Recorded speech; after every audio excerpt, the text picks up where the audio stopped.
I clicked stop streaming again instead of studio mode. Smart. Very smart. Well, this VOD's gonna be in 2 parts again. Oh well. Anyway, we are live. Hello everyone. Today we're going to finish the physical DPS role quests and hopefully make more progress on MSQ. Because I want to face off against Emmett maybe this weekend? I don't think so though. Also, I could have sworn Twitch had a way that had like a way to tweet, or rather, to send out, or at least give you a pre-made tweet that you could use and edit and then send out that you were live. I can't find it. Because I just connected the Twitter account, which I thought I had done already. But I don't really see where I can do that. Normally when you click on tweet the stream or whatever, or tweet whatever, it'll automatically compose or rather you can programmatically do that. I've done that in an app I've worked on, where it gives you have a string that you pass to the whatever function is to start the Twitter, or to start the tweet, and then the user can edit that text that they give. I just gotta find how to do that on Twitch. Let's see. Because it's not like you click go live on Twitch. You click that in OBS. Oh, so I went through last weekend and added a bunch of social media stuff, and I added links to the quote main channel, which I guess I'm uploading clips to right now, all one of them, and then a VODs channel that'll have an archive for the VODs. And I also added my Twitter account, which I haven't really used a ton, but I plan to use it a bit more. Also, I will just figure out something to do for the tweet, or I'll just write something. And then we'll get started. You remember last time,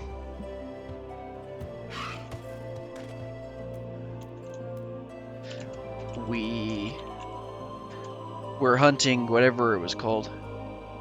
Hunting... what's it called? We were hunting with the rich kid who was throwing his money around, and then he just ditched us because he didn't understand the power of friendship. Now we gotta talk to his grandma again. We call her his grandma. I think it was his nursery maid.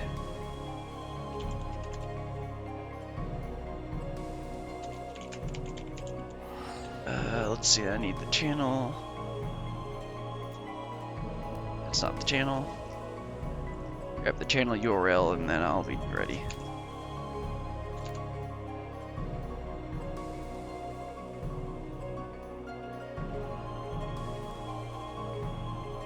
Okay, sent out the tweet and then we can get started. Also, I tweeted this outfit that I made this week. I really liked it. Although we're not going to be wearing it for this stream most of the time because I'm going to be in my amazing armor. Aren't you supposed to have some sort of head? Okay, this is an actual helmet, so I can't apply glamour plates here. Oh well. Let's get back on the role quests, and then we'll keep going on the role quest. Maybe the rich kid will actually figure out he's an idiot. Anyway, Olvera, tell us how he's actually a good kid and we're supposed to respect him. Fellowship restored. Olvera cannot help but worry for Lou Reek's well-being.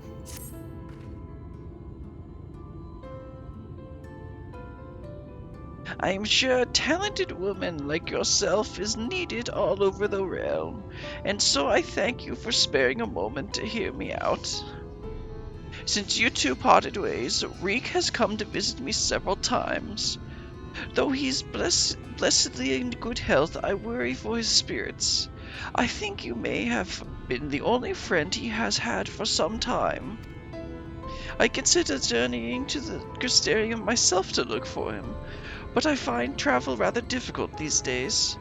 If you would go in my stead, it would put my heart at ease. Oh, fine. We're gonna need to apply the glamour plate for my glasses. I don't like not wearing. That's too close. Let's see. I think I just have that. Yeah, just the glasses. That's better. Feels weird not to wear them. Oh right, Lurik. Grandma's worried about you. You shouldn't do that to her.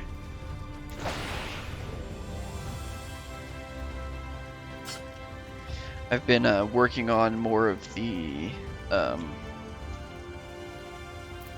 stupid books. I have this one and one more after it to finally finish this part of the ARR relic quest for my for Dragoon. Man, these things are such a slog. I think the worst part is just hoping the fates spawn. You just go around completing fates, hoping that the one that you want will spawn in its place. Anyway, Lurik's customary seat is empty, and there is nothing to suggest he has occupied it recently. Perhaps someone will have noted his passing. Backflip is a front dash if you use it right. Lurik, the Meister Lordling? If he ain't sat at his usual table, then I've no idea where else to look.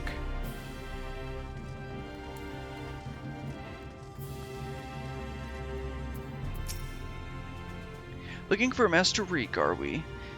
I dare say you're the only one.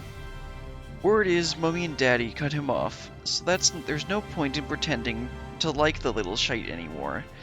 Last I saw him, he was moping about like someone had shot his Amaru. I'm sure he'll turn up eventually.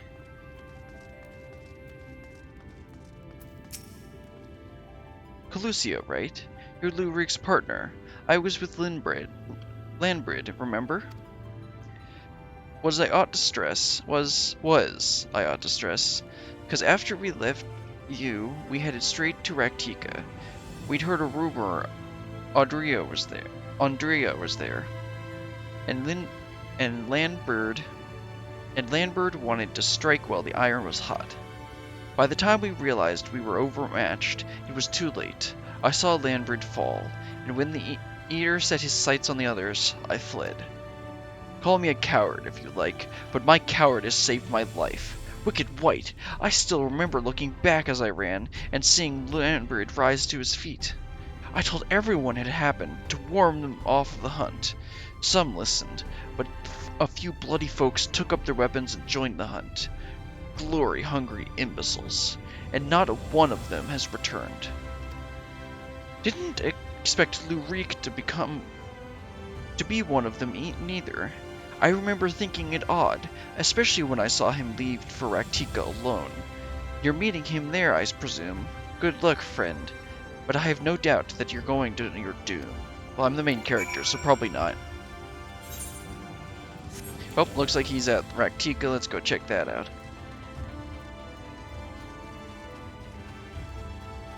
So this week, I ordered a new microphone. Because, quite frankly, I've pushed this one past what I really should be using it for. I mean, obviously it's a microphone. You're supposed to use it to record your voice. But the quality is not at the level that I want it to be. So hopefully this new one will come sometime next week, and I'll be able to have it set up for next week's streams. To be honest, I'm kind of excited. I also got a new pair of headphones. Since I'm not actually going to be using the headset mic, I figured I should maybe get good headphones. So I got some, the headphones are going to be Sennheiser HC280 Pro. I don't remember exactly. My brother got a pair of those a while ago. He said that they're really flat in terms of the audio. But that's not really a problem for me. I'm fine with having flat. Because I actually have a pair of Raycon E25 earbuds, and first of all, I would not recommend them. They're not worth the money. They have way too much bass. And what I did with that is on the EQ software that I use on my phone and my laptop, I looked up the frequency chart or whatever it's called and tried to correct it to be as flat as possible. It's still a little bassy, but it sounds much better than it does default. Anyway, looks like we found Lou Reek. Looks like he's not having too much fun.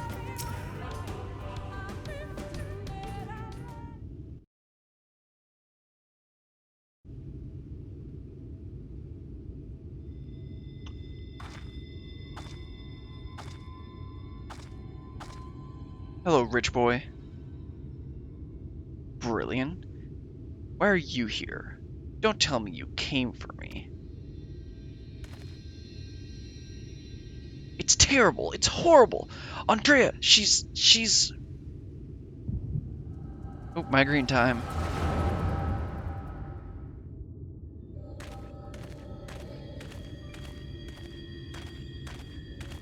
He actually just went and tried to face her? Nice view. Brenda Ray, if aught of you remains, then hearken to my words.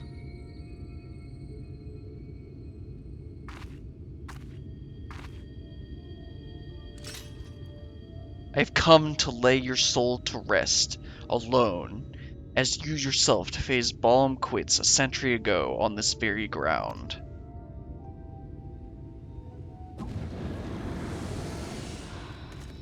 Uh-oh. Lambert? Oh gods, no! The rest of his party, right? Oh no, okay.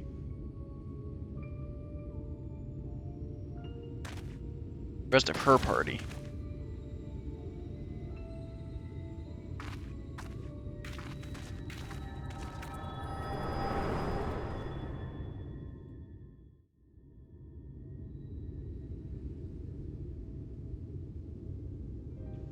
Don't tell me, you beheld a vision of my past just now, didn't you?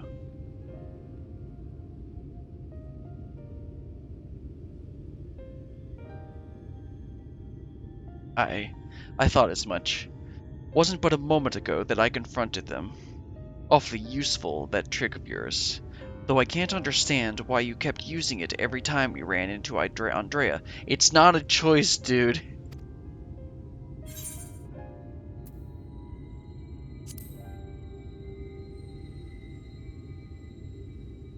Huh? So it wasn't something you did deliberately? Good to know. Anyway, unintentional or not, at least I won't have to convince you of what I saw. She's turned Landbrid and those other hunters into sin eaters, like herself.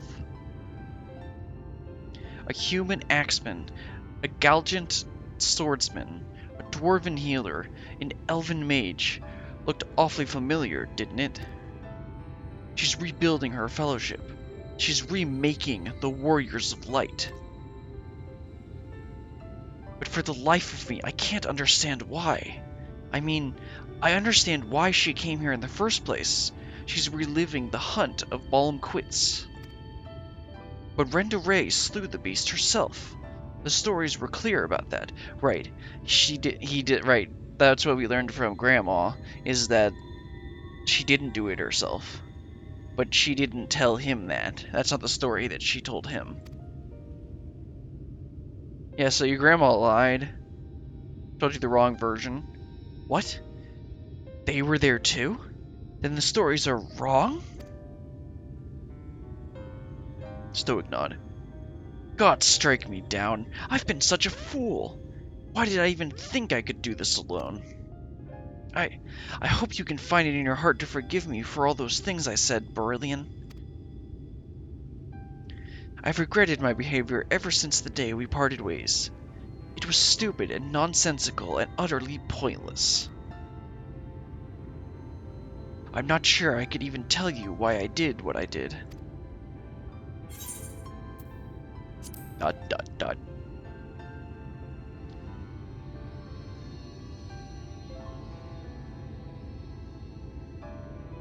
You're still upset, as you have every right to be, but I will make it up to you.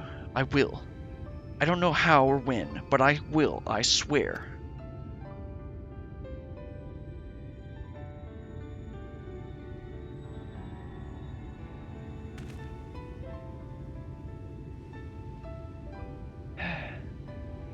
Right then. Andrea should be around here somewhere, still on the hunt for Ballum Quits, I expect. Not that she'll ever find it.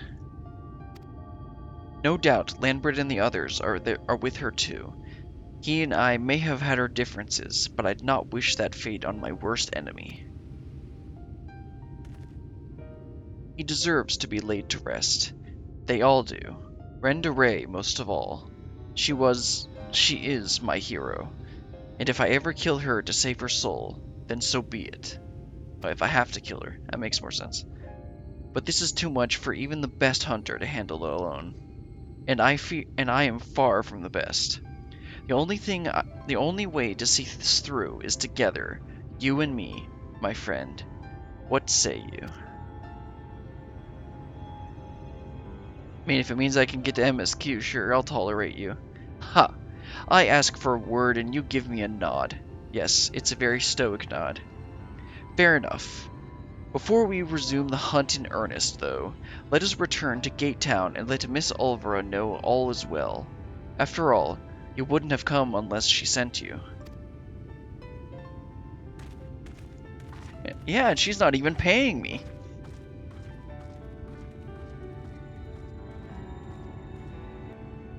I feel like there's something I was going to do in Raktiga Greatwood, but I can't remember what it is. I think it was, actually no, it might have been in, Amorang. I think there's some gathering log stuff I can do there. I think I need to do a bunch of botanist gathering log stuff.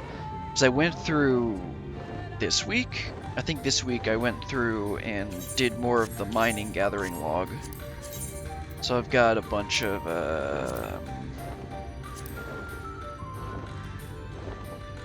let's see, where is it? Yeah, so I'm up to 193 because I set up. I think I've gotten all of the ARR timed nodes. I think I'm still missing stuff from. Yeah, I'm missing a bunch of like Heaven's Ward Stormblood timed nodes because I haven't set up timers to go and get those. I just remembered I don't have Teamcraft up. Not like I'm gonna need it. I'm just used to starting it.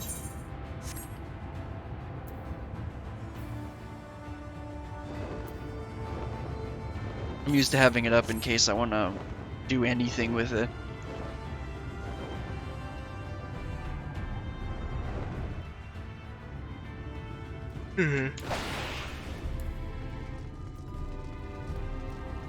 Let's see, how many more quests do we have on this? I think there's only like, not one more, but yeah, role quests. Okay, yeah, there's one more after this one. And then we'll be able to get to continue on MSQ and talk to Geralt. This world's version of Geralt. I think that's his name. With long hair. I was with long hair. I don't remember.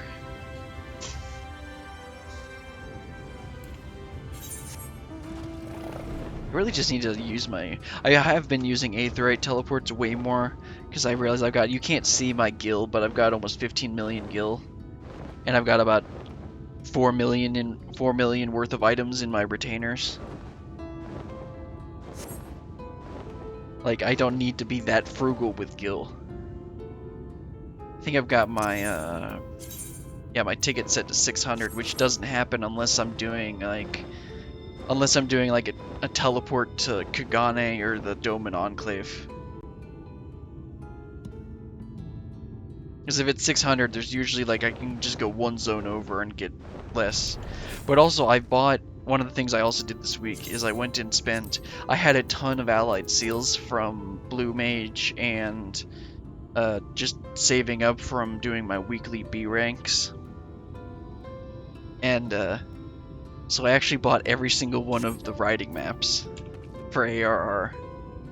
So I actually have a fast land moving speed as well, which I think it's the same speed as flying, which is pretty nice. It makes getting around slightly better, and it actually feels like when I land and I start running, it feels like I'm zooming through because I'm so close to much closer to the ground.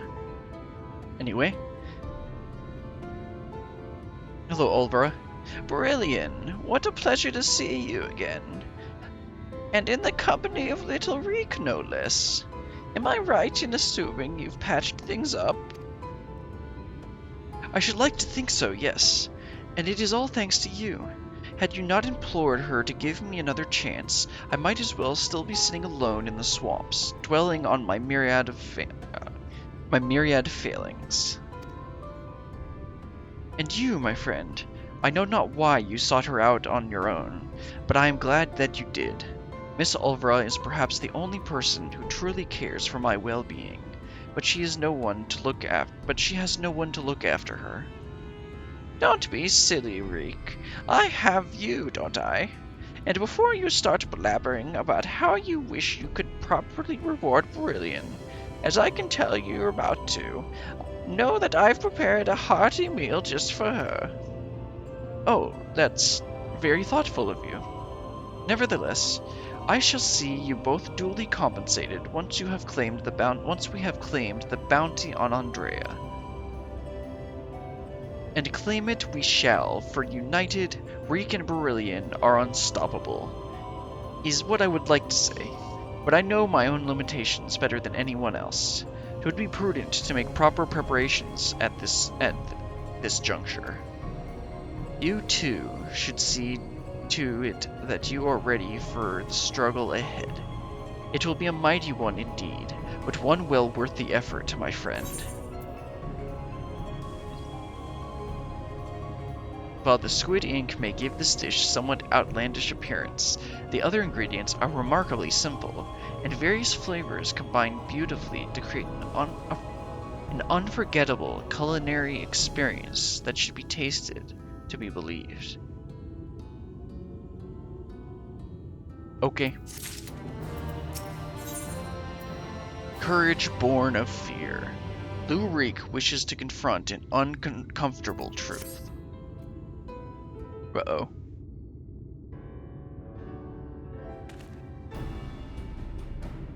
Brilliant, my friend, my partner. I trust you already? Good, good. That is very good indeed. For before we depart to face Andrea, for what I pray is the final time, I have a confession to make. I may have been somewhat misleading when I intimated the tremendousness of my martial prowess. In truth, it rather pales in comparison to yours. Yes, we know. Uh-huh. Do tell.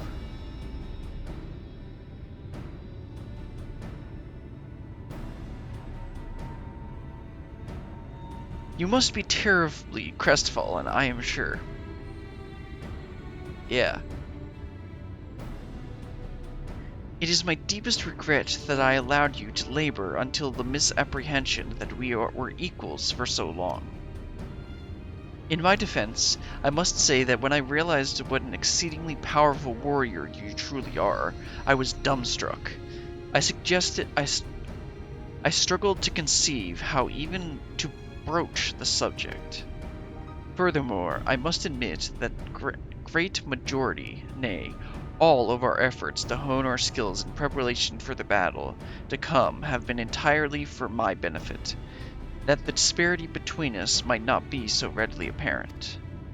To think that my insecurity drove me to postpone this fateful day for so long. In my cowardice, I allowed Andrea to assemble a party of followers, where before we might have only to contend with the one foe, we must now confront 5, and for all my preparation, I am still no more likely to be an asset to you than a hindrance. We know. But perhaps that need not be the case.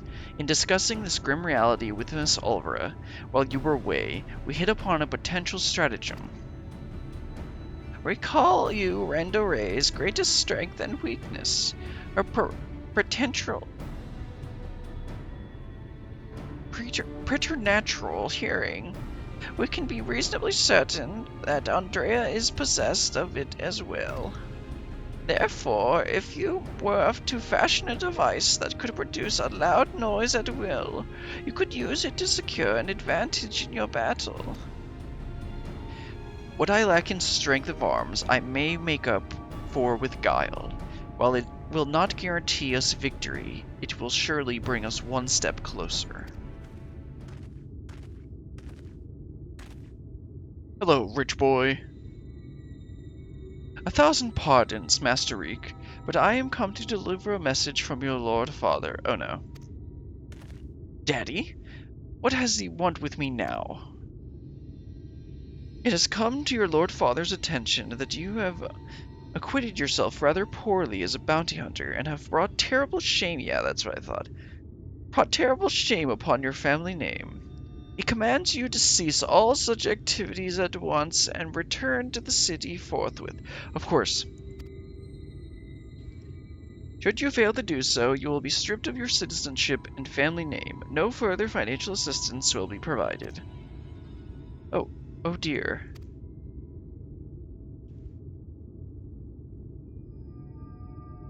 I mean, we kind of liberated the place already, dude. You don't really need to worry about that. This is supposed to be a level 80 quest. You may tell my father and mother the following. That I am Lurik, proud bounty hunter, slayer of sin-eaters. That I have no intention of renouncing this cause, and that they are free to do as they deem fit. Tell them that if they have no son, then I have no parents. That I have no family save Miss Alvara, who has shown me more love than they ever have. Oh man. Very good, Master Reek. I shall deliver your reply to them at once.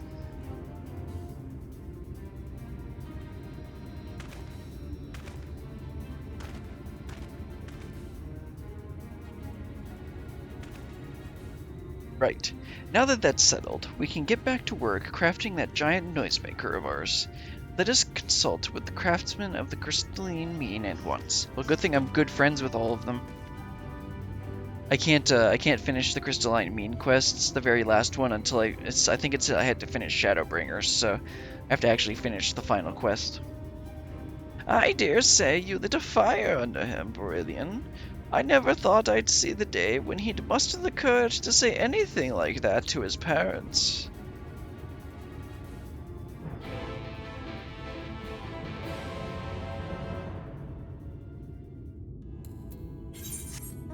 Yeah, let's go back to Crystarium.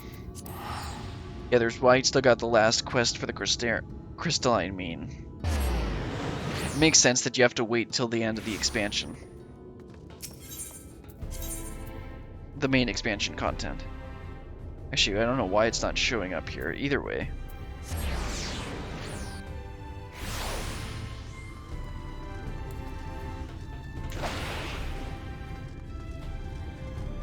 Where am I going?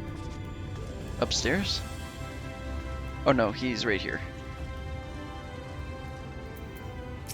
Hey, we need like a giant noisemaker. What's this all about then? You've got something what needs making. Indeed, I do, good sir. I wish to commission the production of a device that can generate a tremendously loud sound. It must be small and light enough to be carried by a single individual as well. Ain't that one of the strangest requests I've heard. Well, if that's just the noise you want, then I'd wager we could make do with a special blend of fire sand. Aye, I think I've got just the recipe for your needs. I'll need some choice ingredients, mind, and you'll need to go fetch them for me. Fetch? What precisely do you require? What precisely is that you require? Well, there's one particular beastie native to Calusia that's got a singular diet and leaves these massive dung piles. The fresher the better, if it please. A few varieties of grass native to Raktika. Oh, and some iron ore from Amarang. I can give you a list if you like. To wit, I will need to travel to the far corners of Novront and back. Oh dear, this is rather more involved than I... No more excuses. I will do whatever must needs to be done to see this through to the end. My friend, I will not impose these tasks upon you. I insist you remain here while I go fetch the required materials. This is gonna take a while.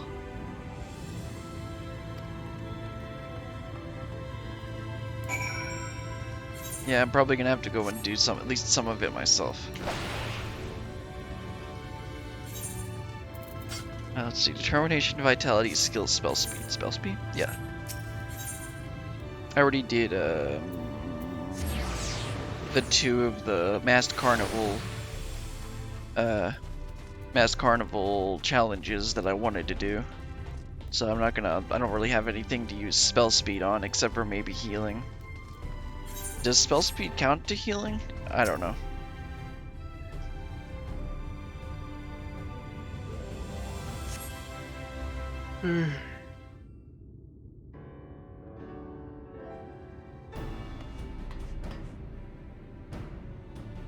It was a series of surprisingly harrowing experiences, but in the end I managed to obtain the materials necessary for the construction of my secret weapon.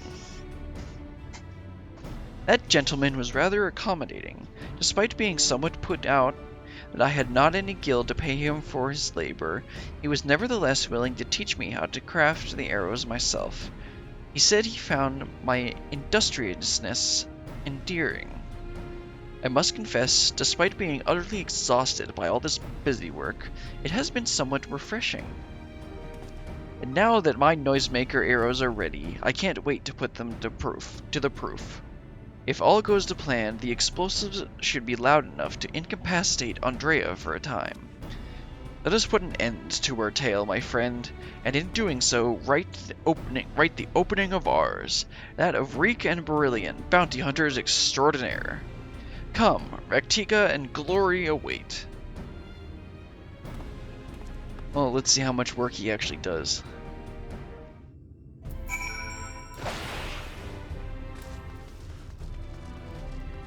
Let's head on over to Raktika.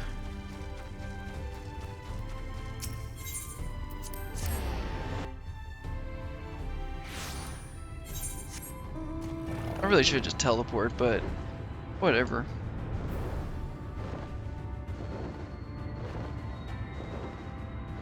A little part of me gets annoyed seeing all of these side quests, but I know that it would just take me forever to get through them all. Because I actually have done the side quests in a couple ARR zones and completed all. I did like all of the East Shroud ones except for one that's over by the chapel in the north. But I think I did all the Central Shroud ones. I don't know about South Shroud. I don't think so.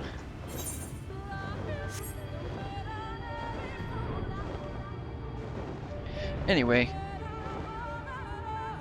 let's face off against Andrea and see if Lurik can actually do something.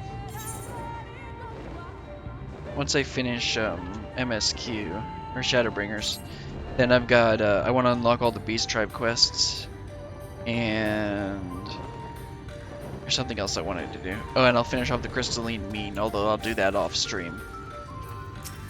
Anyway, Lurik, you ready to go? If I may make one small request before we begin, please, for the love of the gods, please try to succumb to any visions of people's pasts. This really could not be a worse time. Yeah, that would be pretty bad to get a migraine in the middle of a fight.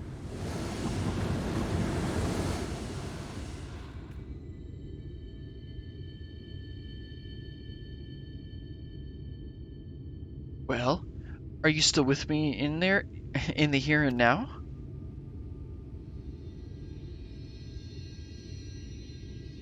Excellent. Then we can attend to the task at hand without worry. Let us slay the rest of our fellow hunters and great render Ray the peace a hero deserves.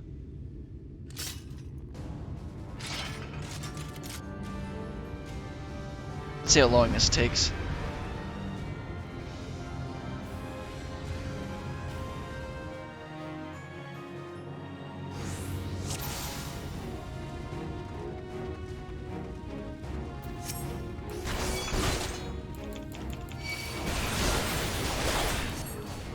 Come on. Come on, use the stupid. Okay, there we go. I don't like how inconsistent that feels.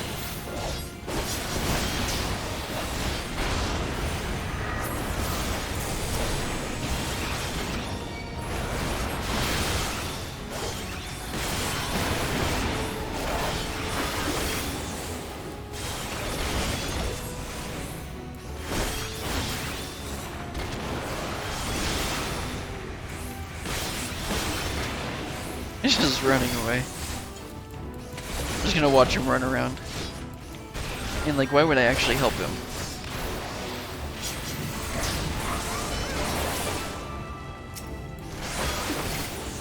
Rather get rid of the ranger.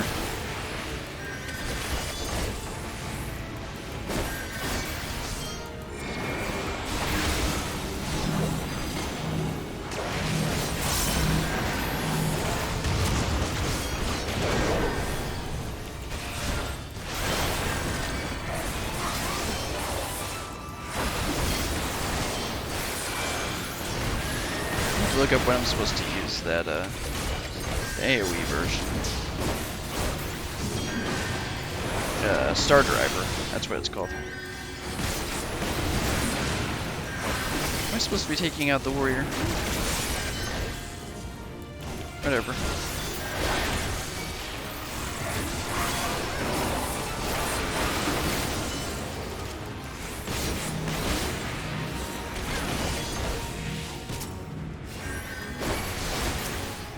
Maybe I should probably take out the healer first.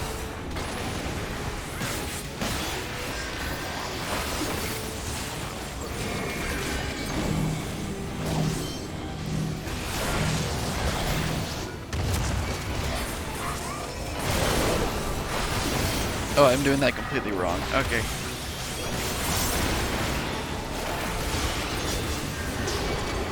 Oops, wrong button. Man, I'm completely out of practice. Pressing like all the wrong buttons. Completely forgot to use this too.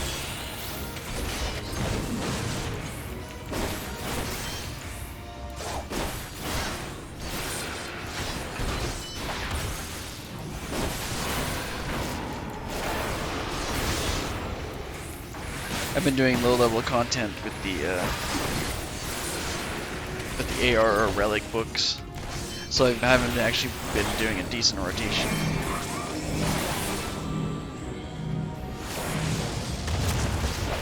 Yeah, so I'm supposed to come in first, then go back out.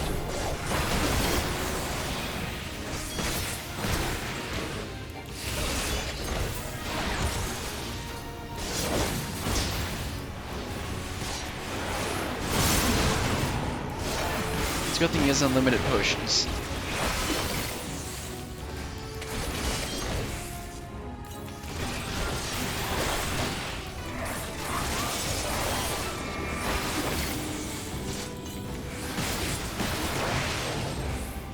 Yeah, I'm supposed to run in and then run back out. Apparently Lou Reed doesn't know how to do mechanics, but that surprises literally no one.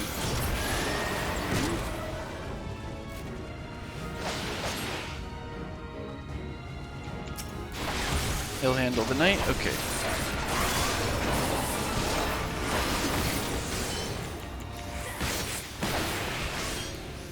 Come on, man, don't just run into it.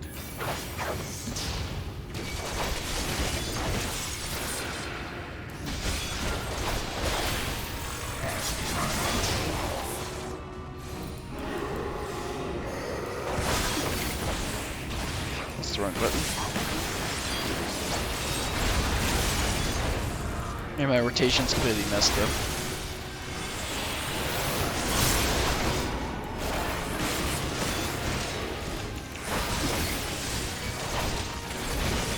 My battle litany is completely out of sync.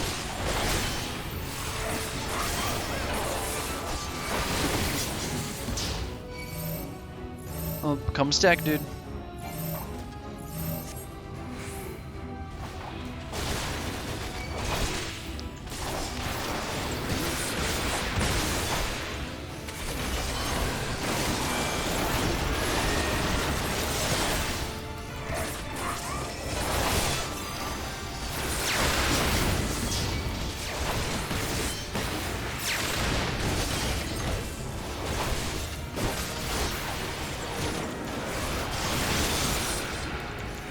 Trying to see if when I use the Dragon Driver or whatever it's called, Nastron, if I can hit both of them. I don't know if it's been hitting or not at all.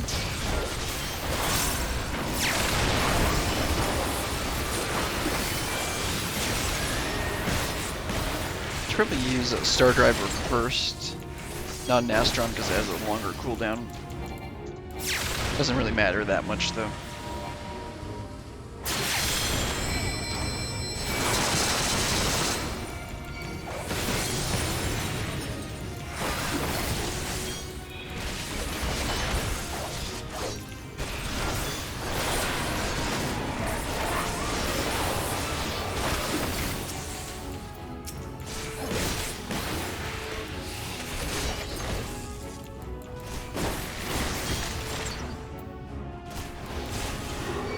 Yeah, man, my rotation's completely off.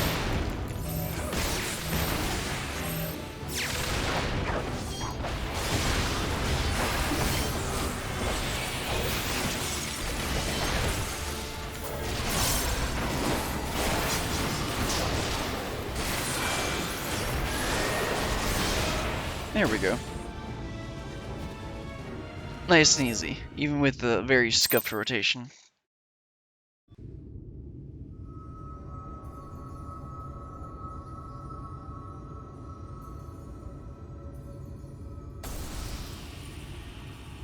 Oh, there's your crystal. We won.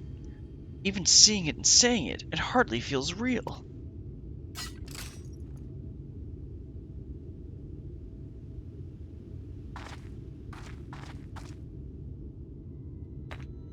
Huh? What's that you got there? Just a crack rock. It's a really big one too. Wicked White, you're...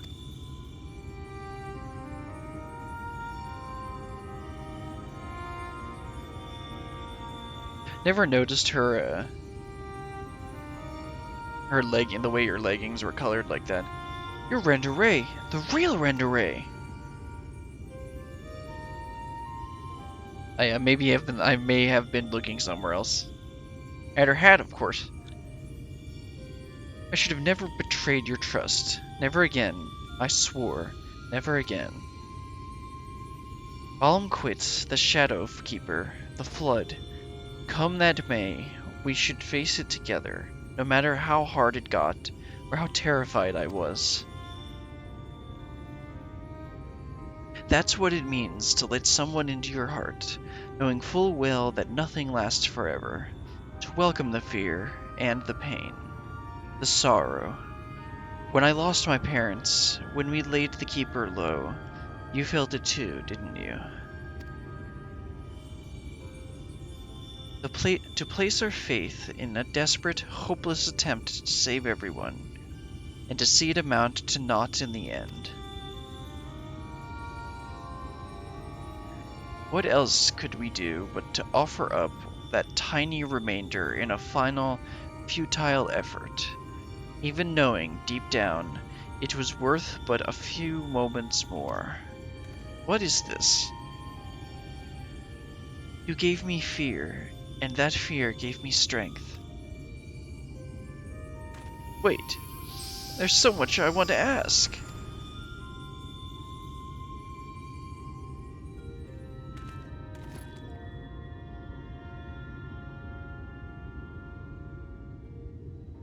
I don't understand. What was she talking about? Don't worry, dude, just main character stuff. But I'm the main character. It's not right. It's not fair. Heroes sacrificing themselves for nothing. Becoming villains. Being forgotten.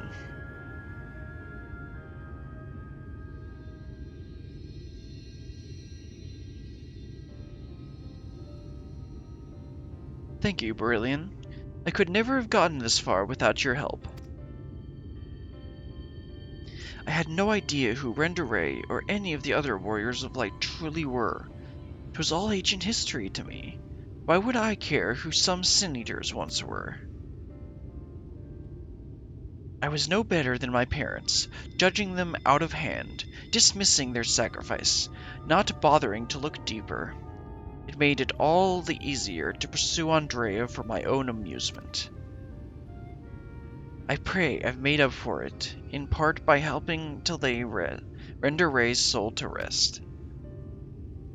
Miss Ulvra is probably worried sick about us both. We should return to Calusia and let her know we are all right.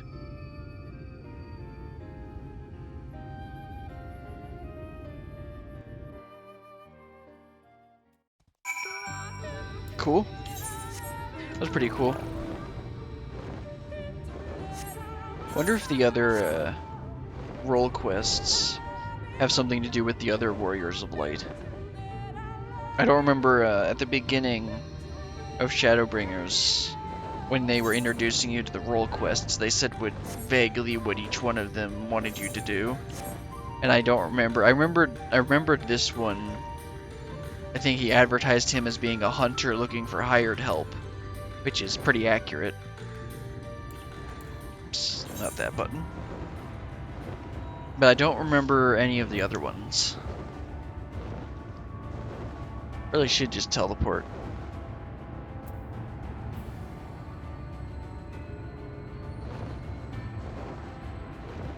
I think out of all the classes I played, I'm still having I still haven't played warrior enough since I've changed the since I've changed my hotbars.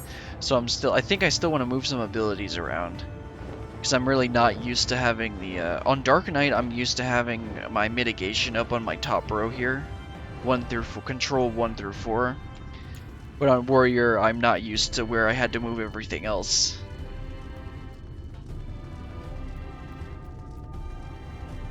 I don't think I'm gonna do what I did, because like on warrior I have my single target combo on my first row, and then my AoE target, my AoE attacks or AoE combo on my second row.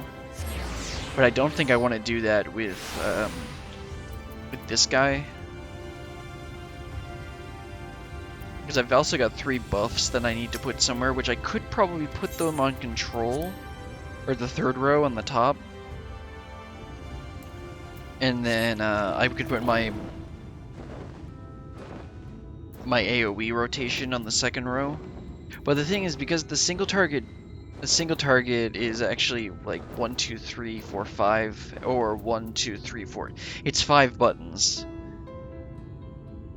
No, it's a 5 combo, but there's 7 buttons. 1, 2, 3, 4, 5. 5. Yeah, there's 7 buttons, and that would not work putting them on one row. Because then there's 8, 9, 10, which actually would fit on the first two 1 through 5s here. But I'm actually used to where everything is here, so I'm not gonna change it unless there's like a really obvious reason I should. I really don't need LB and potion here. I really don't need those here, but I have no idea what attacks I would put there. Stretch for a second.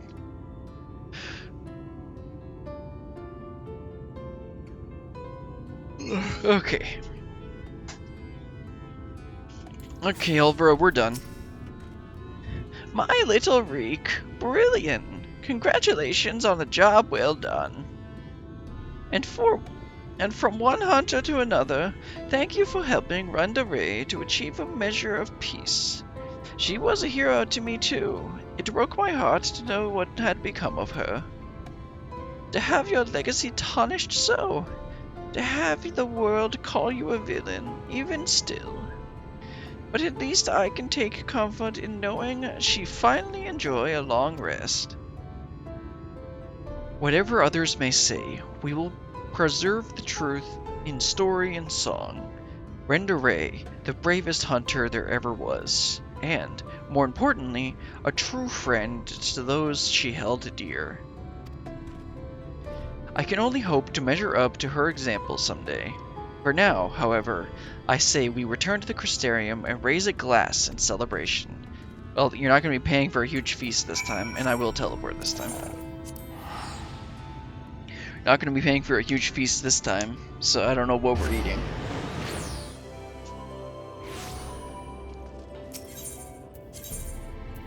Anyway, I think that should be the end. And then we can move on to MSQ. How can you afford this, dude? You don't have your credit line anymore. Andrea's bounty has been paid to us full, my friend. So come, let us eat, drink, and be merry.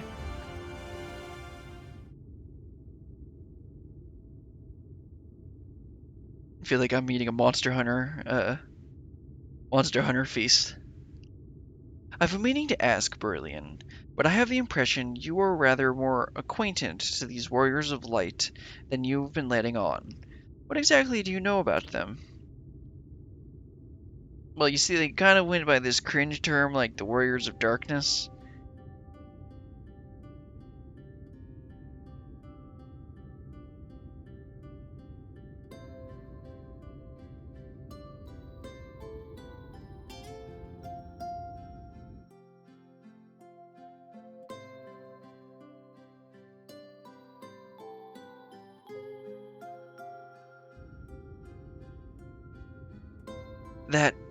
That is so preposterous a tale that I have no choice but to assume it is true.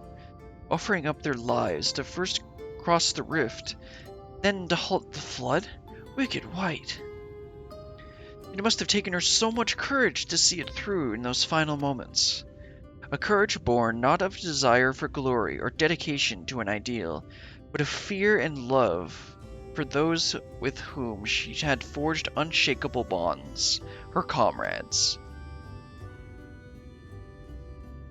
I won't pretend that we have anything even approaching such a powerful connection, but I would like to think that if we were in mortal peril, that I would fly to your side without hesitation. Having said that, if I were tested as a Renderer, if I were challenged to offer up my life for others, without even knowing if it would amount to aught, I doubt I could rise to the occasion. I am a child and a fool who knows little of the world. I have been coddled and spoiled, and have only just tasted the bitter fruits of life that you and countless others sup on daily. You are made of sterner stuff, Berlian, far sterner than me, and that is why I can never walk your path. And no shame in that. There can only be one main character. Oh, but there is. I cannot recall a time I felt happier and more alive than when I have traveled with you. But you have countless other journeys ahead of you, don't you? For you are destined for greater challenges. Yes. Whereas I am suited to rather more pedestrian affairs. Know your limits, as Miss Ulvra used to say. Meeting her again after all these years, seeing how much older and more frail she'd become, made me realize how little time together we have. She shouldn't have to live out her days living alone and in squalor. I have decided that it will not be so. I shall return to Calusia and attend to her needs, for I would do my utmost to repay the love and kindness that made me the man I am today.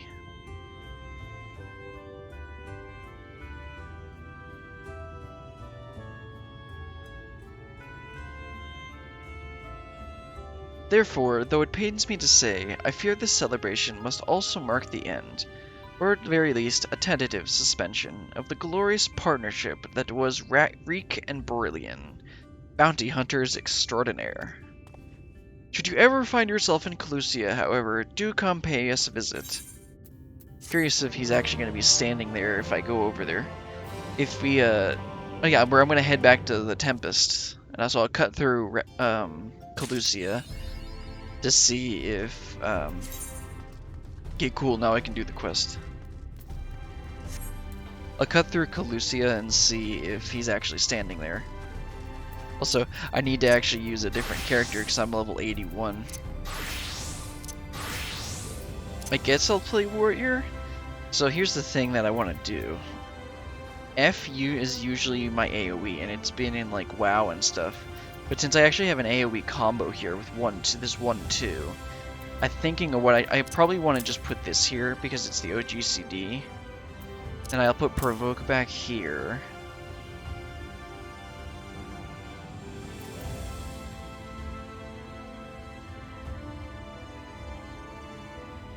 You know, it makes sense to have Inner Release here, because I'm gonna want to be comboing it with Infuriate.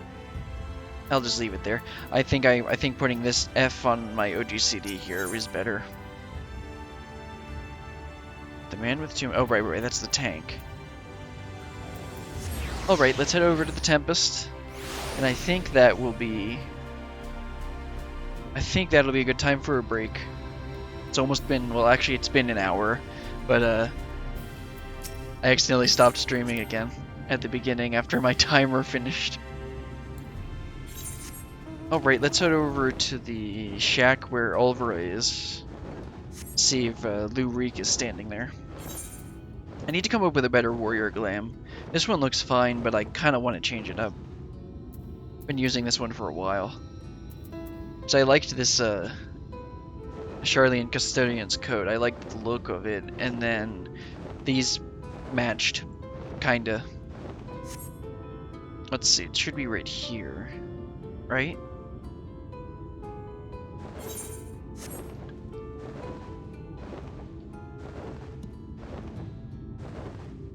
Yep, there's Lou Reek. I figured he would be there. Hello again, Brilliant. Still living the life of a traveling sinner? I see. I hope you aren't here to ask me to join you. Terribly sorry, but now's not a good time. Oh, but every time I think back to our adventures together, it brings a smile to my face.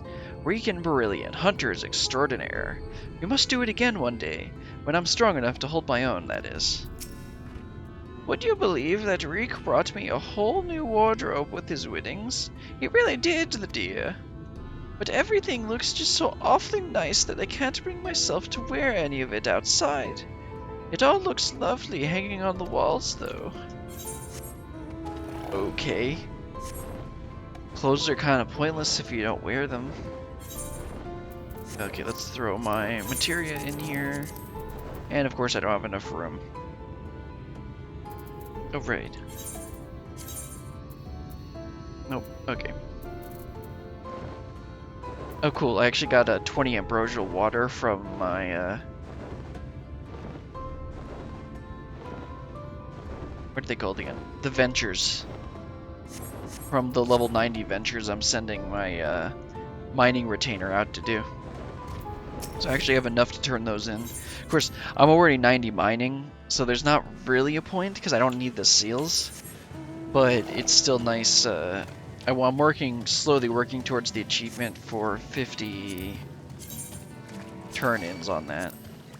Right now I'm actually in, Immortal Flames. Not supply, provisional. Yeah, provisioning. I want to get the 30. I'm probably not going to bother with the 100 though, because that's just a little too much. Unless I finish like Twin Adder, because I'm going to switch back to Twin Adder at some point. Right, this was a... Well, I should have just teleported. Oh well. Okay. I'll just keep walking and talking. Because I'm just trying to get some of the achievements. And I got some of these. I want to get at least the 500,000 storm seals before I switch back. I think I'll work till it's 50... Yeah, I'd like to get some of like the provisional and the turn-ins. So I finished the hunting logs. The ones I really wanted to do were the hunting logs for the minion, and the collectibles you can buy with seals, and the 500,000 seals. Because I think that gets you a minion. No, that gets you a a ring. I think that you can put in. A ring that you can put in. The armory.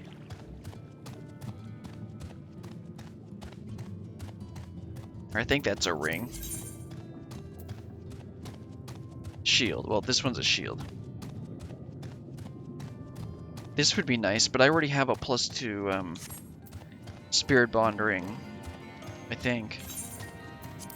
You can just get a really cheap one. You can get a really easy one from yeah, you can get a +3 one just from a quest in Upper Lenosha, over at the Hot Springs place. There's a short quest where you end up having to massage Godbert with salamander oil. Grendel, not Geralt. I called him Geralt earlier. It's literally the same guy, just with the long hair. Anyway. So can I sit on top of this? Yeah, you can't sit. You can't sit like that. So I'll just stand here for a minute. It's time for a break. Time to get up, stretch your legs, refill your water, go to the bathroom, do whatever you need to, and I'll be right back.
Okay, Grendolt. Is that his name? Yeah, Grendolt. Not Grendolt. Let's have you make whatever thing you're supposed to be making. Hold on, let me adjust my mic. I'll need to figure out the correct mic placement when I get the new one. I'll need to actually do some research on that. Because I can't exactly adjust this headset mic very much. Also, does this really have, like, no background music? Yeah. Hey, Grenold. I've let the Ondo down, but more than that, I've let myself down. Might as well go back to mending kettles. He even mends kettles in this world. Show Geralt a crystal which once belonged to one of her. Oh, okay. So that implies that the other ones are going to be about the other Warriors of Darkness / Warriors of Light. And that's why this is required to continue. Or doing one of those is required to continue. I forget what he's supposed to be making. But what you got there? Such a striking beauty. It shines the heartache and laughter. The cats, are they actually going to interact with each other? I've seen some minions actually be able to interact with each other. No, they're not. Okay. It shines with heartache and laughter and the transience of life, like the turmoil history made manifest. Aye, I can see the brilliance of the crystal's legacy. Ah, you'd never capture such a gleam, not if you labored 100 years.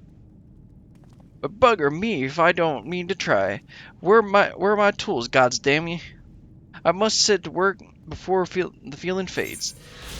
The thing is, my brain defaults to an American Southern accent. It's supposed to be more of a lower class British accent.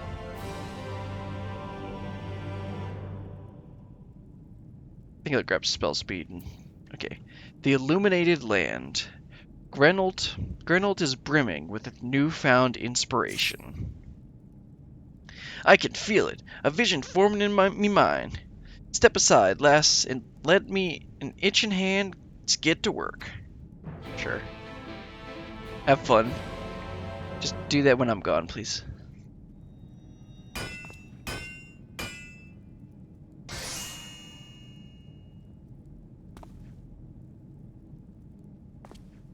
And done.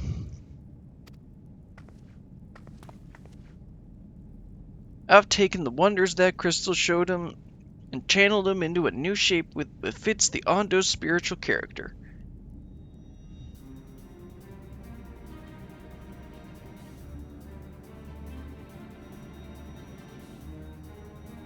Not a bad job, if I do say so myself. And think, I was this close to hanging up me hammer after studying the craft of the ancients.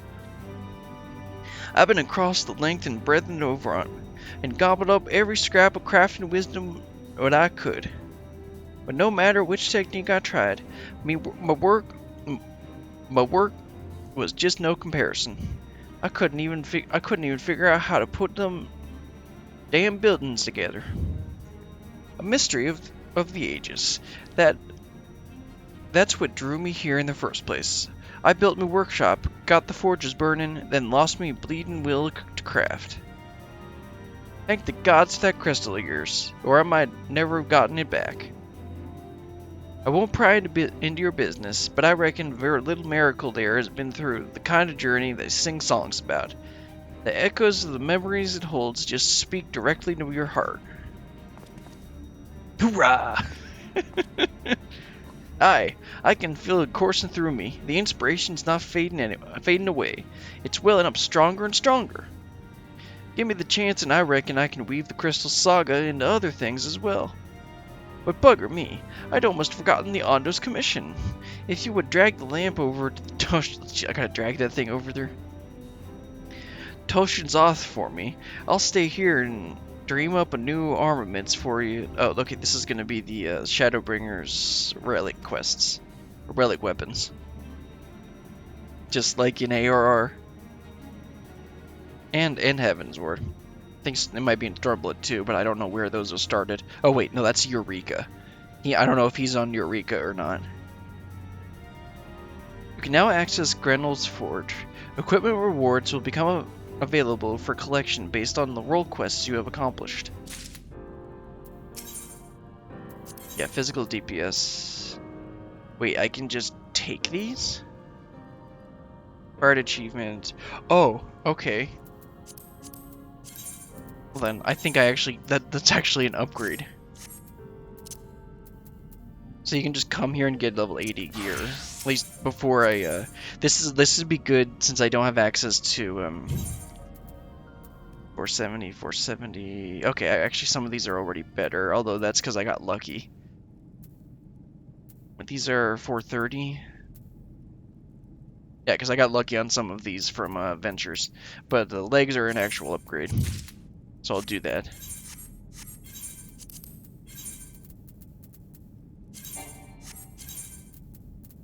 Yes, Dragoon. Let's put those in my inventory, and I'll see about giving them to my Dragoon.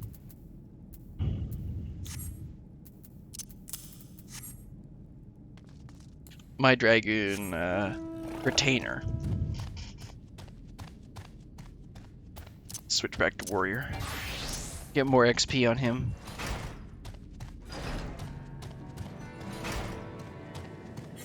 Alright, so where were we in the story besides talking to Grenold?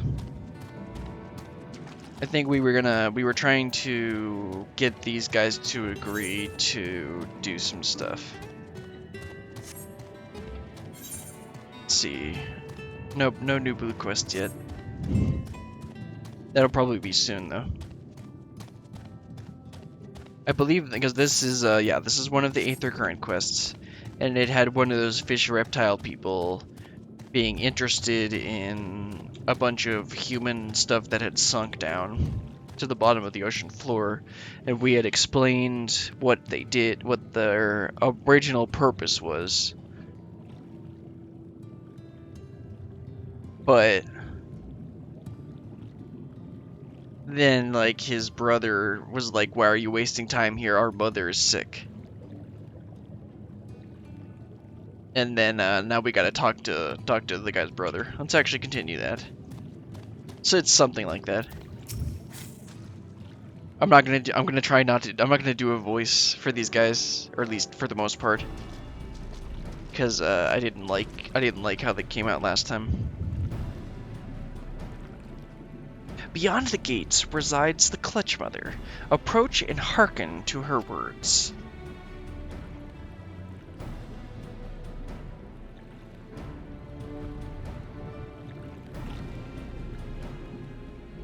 Honored guests, I, Clutch Mother of the Ondo, do bid you welcome to our realm.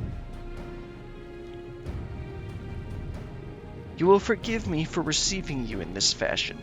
For the safety and well-being of my children unborn, I must remain within, away from the dangers without.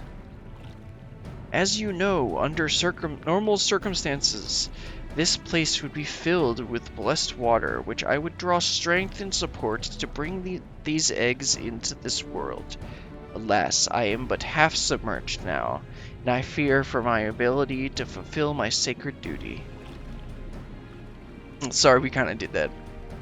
I am given to understanding you and yours are the ones responsible for driving back the waters of our realm. With good reason, I am sure. However, it is my sincere hope that you will agree to aid us, given that you are responsible for this state of affairs. Also, I just noticed this isn't a unique trope, the draining of the sea and walking on the ocean floor, but I just remembered about WoW's, what's it called again? Nazjatar. Fear not, I desire no direct assistance, Rather, I would beg a boon of your people's knowledge of childbirth, and how the finless ones ease the burdens of their struggling mothers.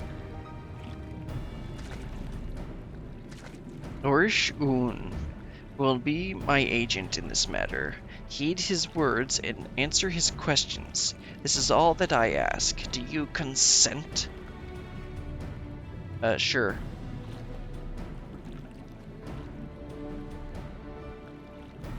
I thank you, honored guest. Go well. Then it is agreed. However, I must consult with her attendants before we speak further. For now, I bid you and Nourish call. Go about your business, but be ready if called upon. I feel like this is going to finish the quest and give me the Aether Current, but there's still going to be a longer quest line. I don't know if it'll lead to this tribe's tribal quest or not. Wait, Brilliant Mason.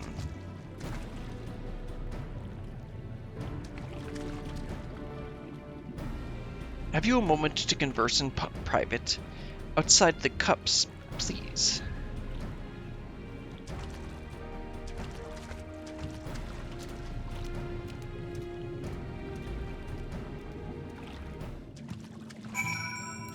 This guy wants some private time. Sorry, but that's gonna cost you.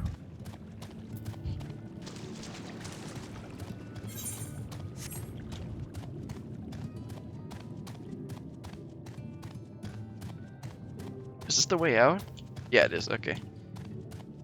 When I did finished up the facet of fishing, one thing that threw me off was that the last fish you need is here, but the fishing zone for it is here. But you have to actually go underneath to find the fish that you need.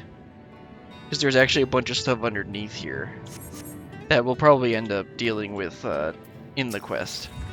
In the main quest soon. Of course, we've also still got the other half of the zone. 'Tis a rare thing indeed, granted an audience with the Clutch Mother. I hope this serves to help you understand how important these eggs are to us. Before you come to the cups, I had been searching for means to assist her in giving birth. That is why I've been studying the relics of your people. Unfortunately, I found nothing that seemed suitable for this purpose. I cannot stress enough how important she is to us. She is mother to all Ondo, for every egg, brother and sister. We would do nothing and everything to welcome them into this world, and see them grow into healthy, happy Ondo. There must be some way in which you can help us to achieve this end. Okay, well, you have fun with that. Maybe I'll help you eventually, but you gave me the Aether Current, which is all I wanted. Now then, let's go talk with their leader and give them that tree that Grenold made. Grendolt, yes, that's his name.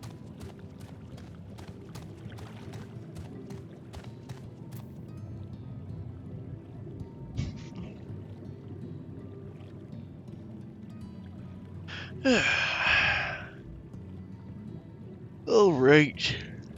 Yeah.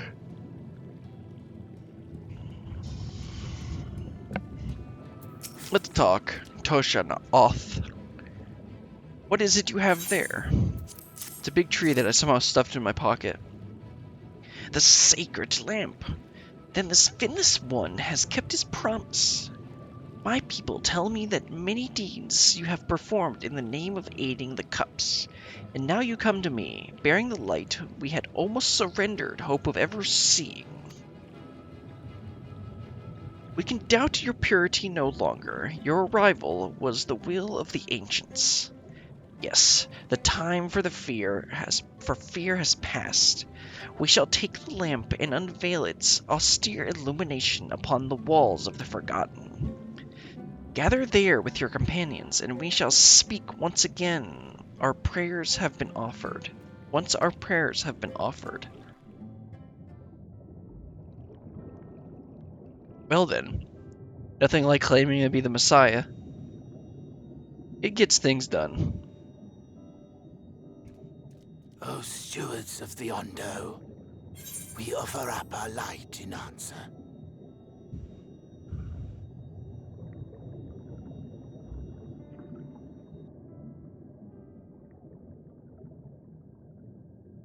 And That then nothing crystal you happens. showed the artisan. Was it... Did it belong to one of my friends? I mean, it did say that.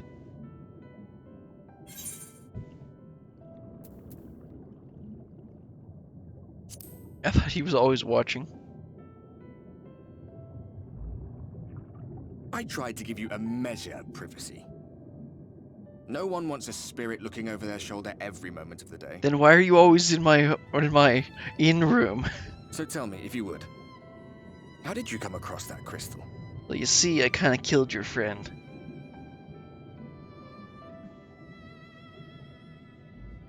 And I plan to kill the rest of them, too. It was render raised then.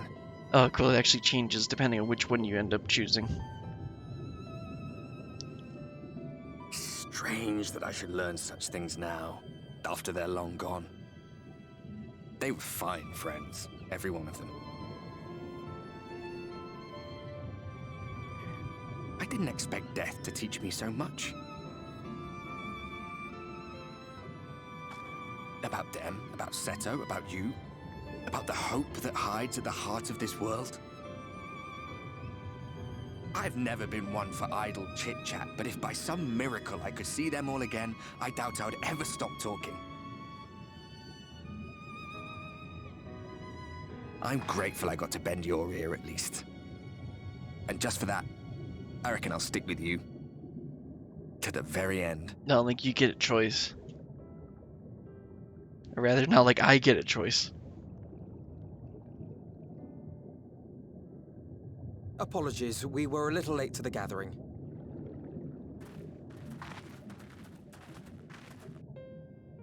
It seems we succeeded in gaining their trust.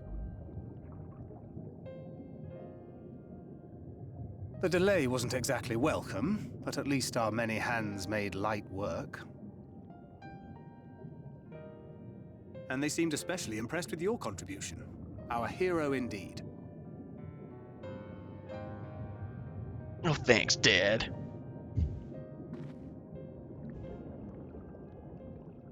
Y'shtola was telling us those structures may date back to the age of the Ascians.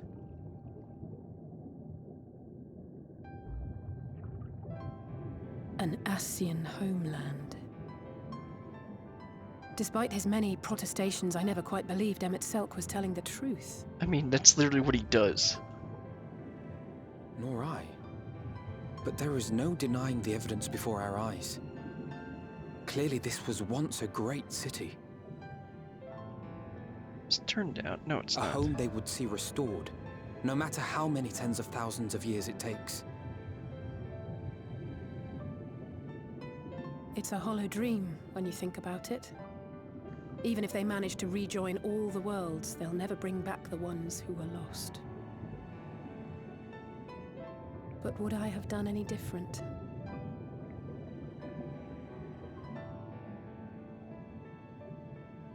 Just waiting for Emmett. Oh, no, Emmett's not going to show up. How are you feeling? He's hiding with Grandpa Tia.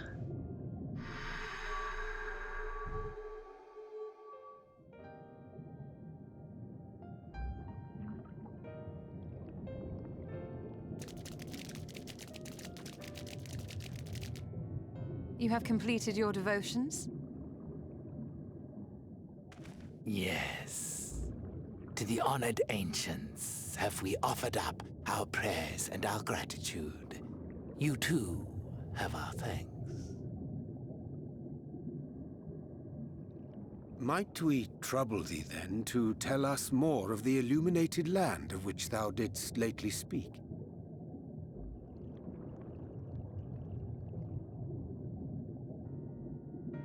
To the west of here lies a great trench.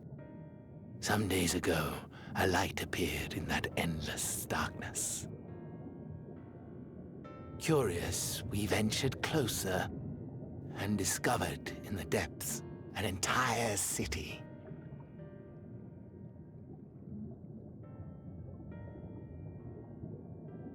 The buildings we spied were akin to our own everlasting abodes. Impossibly so. We understood at once the ancients had risen. There could be no doubt. Taken with terror, we retreated to the cups, and I decreed that none should enter the trench until such time as we received a sign. Yeah, well, we're giving you a sign. Might it still be possible to reach this city of the ancients? With no water to drown you, a finless one could now travel there. Yes. I am convinced you are the sign for which we have been waiting. My people will show you the way. But you do not know the way.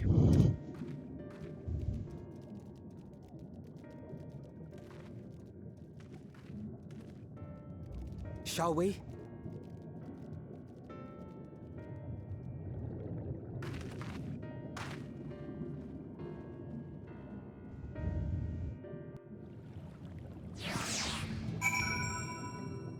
Oh, off to the ancient city. Just stroll on in. Hey, Emmett. The chieftain has bid me guide your steps to the illuminated land. Come, the way lies downward. Follow the path of coral and rock, and join your comrades below. Yeah, this is what I meant, or this is what I was talking about earlier, with trying to find where the heck that fishing hole was. Because you had to go down here. Because, I mean, you drained all the water.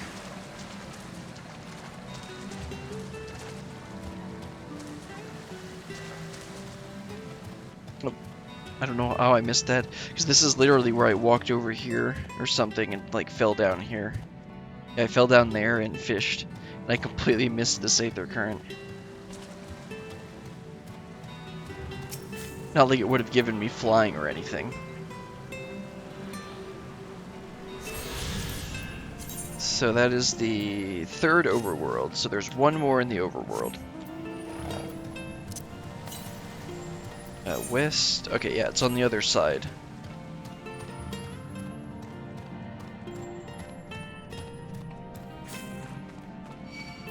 Oh, come on. What? Oh, it's just F, right.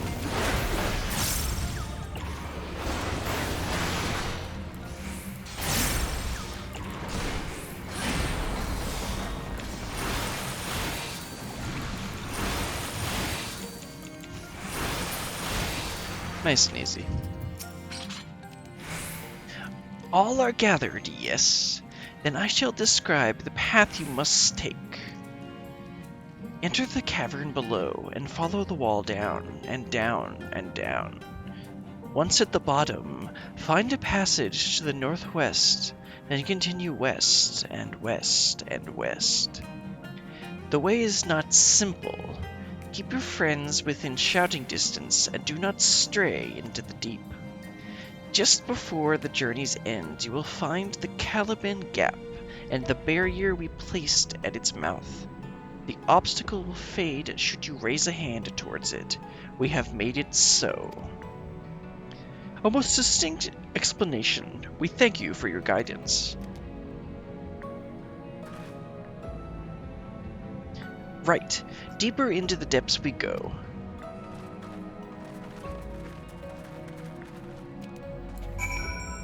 Let's go. Let's see, are there actually steps down, or do I just have to... Okay, yeah, there's a ledge. Or, you know, you can just do this. And then hope you don't get attacked. Let's not move. I don't want to aggro him. Of course, I am a warrior.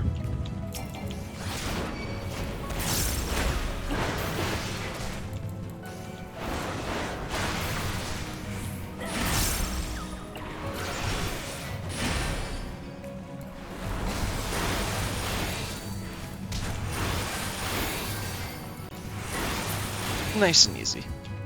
Okay, Uriange, you got some exposition for us? Our guide bade us travel to the cavern floor and thence to the west. Yet it would seem these twisting tunnels defy such simple instruction.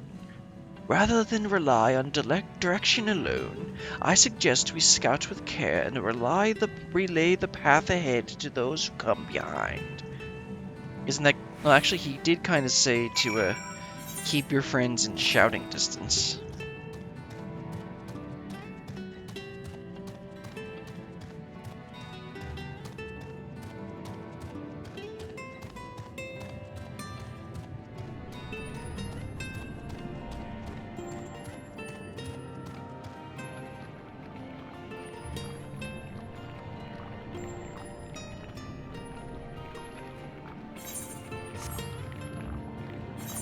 Cool, cool.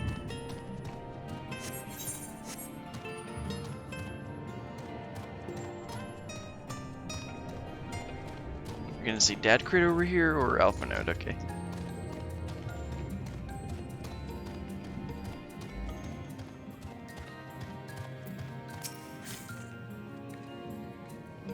Ah, brilliant. You have choice of 2 routes from here. You can either take the long way to the south along the rocks, or skip along the coral branches as Alize has done. I, for one, shall be following my sister's example. Ahem. Oh. He doesn't want to get shown up by Alize.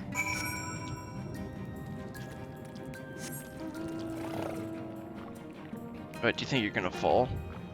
Pretty sure there are invisible walls here, but I don't really want to test that. Yeah, let's go. Yeah, invisible walls. Because I looked at the map and realized it's a bottomless pit, so you literally can't fall off. Of course, that doesn't give me a heart. That doesn't mean I'm not gonna have a heart attack when it goes a little bit farther than I expected. Yeah, 705 to the west, so that's like way over here. Phew, not to it.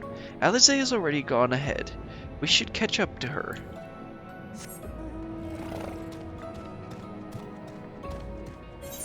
Wait, are there more blue quests? Nope, not yet.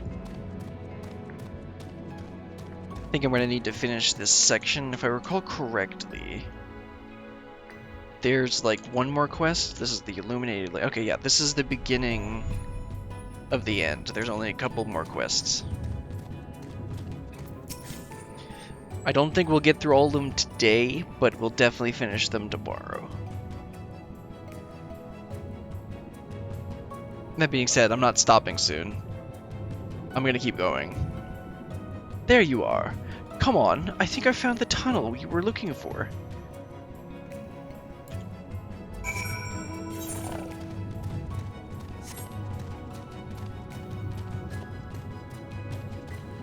Oh, okay.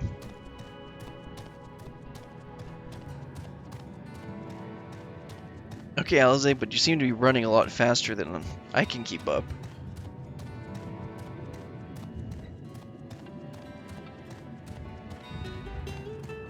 Today, I was in Lower Lenosha for a, I forget what it was for, but I actually saw there the blue quest for Island Sanctuaries, and I thought, wait, what? I don't think you can unlock them until you finish Endwalker, but apparently there's a level 1 blue quest there that you have to do first, which will unlock your ability to visit other people's Island Sanctuaries. And then it told me that I wouldn't be able to unlock it until I finished the main scenario quest Endwalker. Okay, Alize. Turn off auto advance, yeah. Here, this must be the barrier the Ondo spoke of. Well, that was rather more arduous than expected. I feel a sudden rush of gratitude for the smooth roads our ancestors cut through the wilderness. 'Twas a treacherous path indeed. Now I believe one of us needs to raise a hand to banish this next obstacle. Brilliant, I elect you to do the honors. Of course.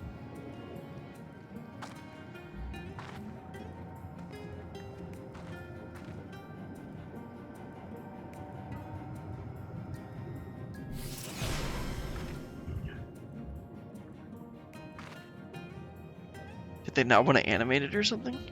Gone! Just like that! I suppose we should head in.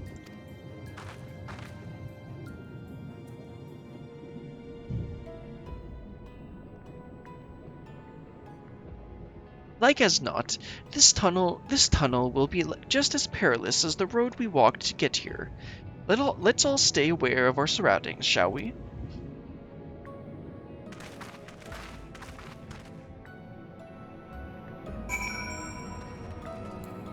Yes, Dad Grid.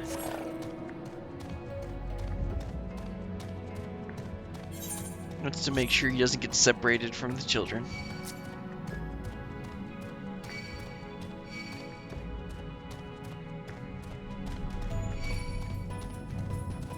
Let's keep on heading west. These bones are weird. Where thy footfalls, my friend? Our road taketh us even onward unto even deeper darkness.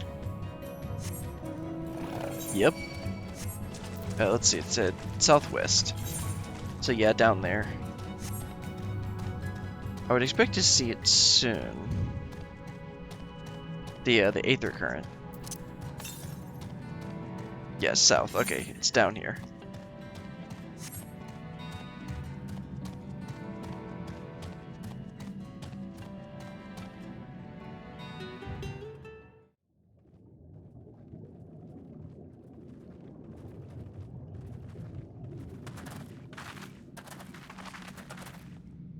By the gods.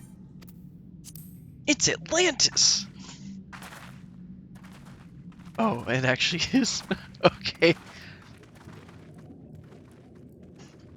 I didn't realize it'd be like this, but then again, this looks like very much like what we saw in those pictures, on those cave drawings. When the Ondo spoke of a city, I did not think they meant an actual city. That's pretty cool.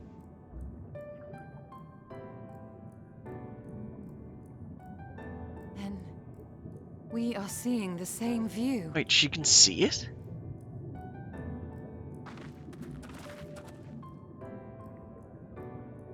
The remnants in the Ondo settlement were solid material structures. But these... Are they imbued with ether or something? Like ether stone or something like that? Everything here pulses Yeah. with ether. 'Tis an enchantment on a monumental scale.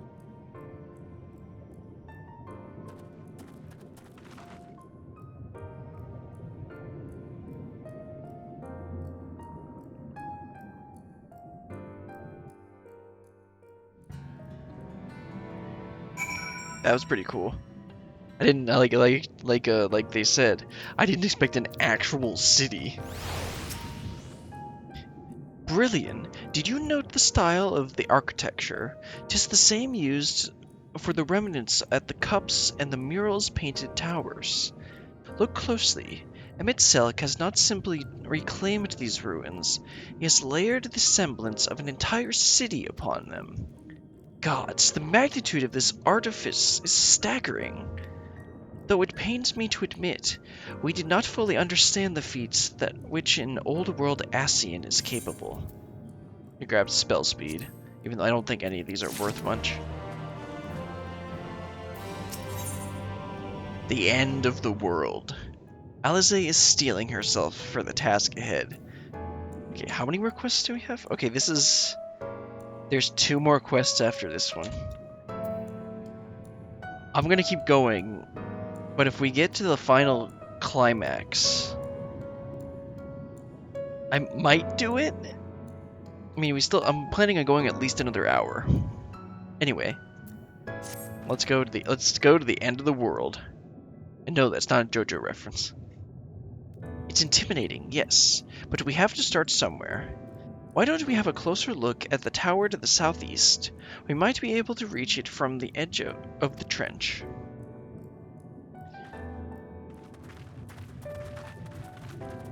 Is this where the twinning is? I know that's an optional dungeon in Shadowbringers. Oh, there it is. So that's the last of the overworld aether currents.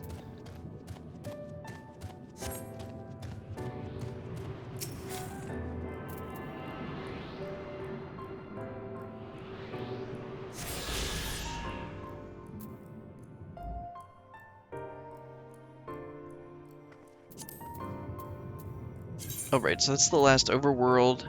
We get 1 from MSQ, so there's going to be 3 more blue quests that we need to do. And so far, none of them have appeared. I suspect 2 of them are going to be in here, and maybe 1 of them is in there. But right now, we need to actually get to that aetherite and continue MSQ.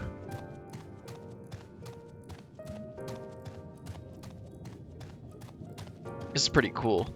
Honestly, getting a little bit excited. Also, this is huge.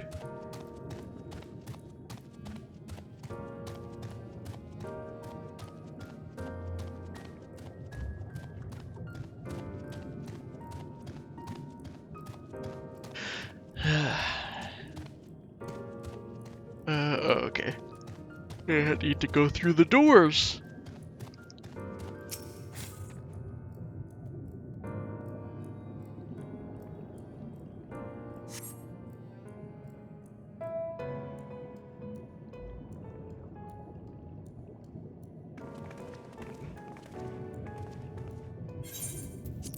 Look at the size of these doors.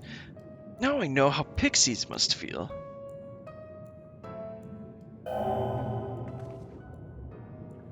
Brilliant Mason. Recognized. Welcome to the city of Omrot. Will you begin riding the lift? What? Did that building just welcome you? Mayhap it is not so passing strange. Did Emmett Selk not invite Brilliant to visit his abode? 'Tis plain thy coming was expected.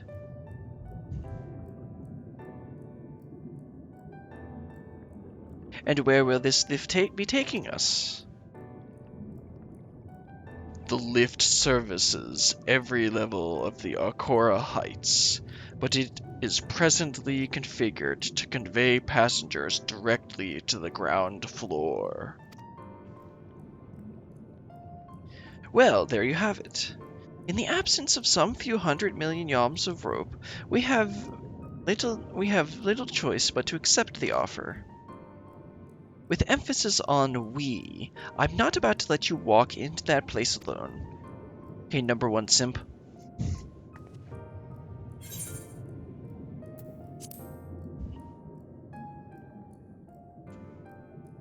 As you wish. The lift will arrive shortly.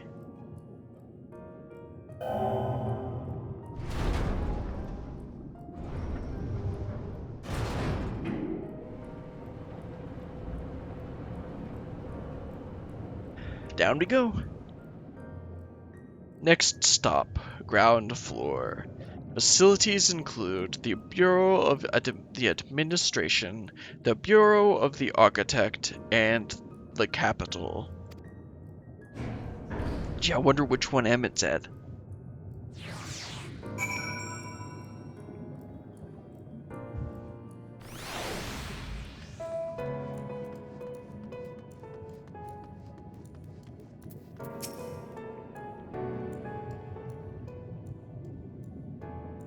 It's a pretty cool looking place. It's only at this distance that you can start to realize just how big the buildings truly are. What did the voice call the city? Amorat?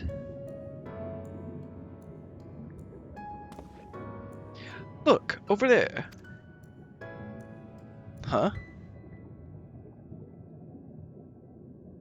Is that a person?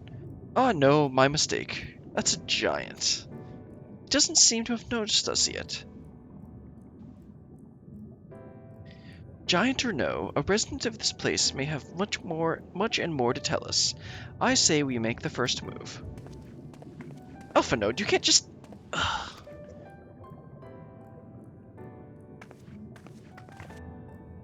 Oh, okay, I've seen these guys before.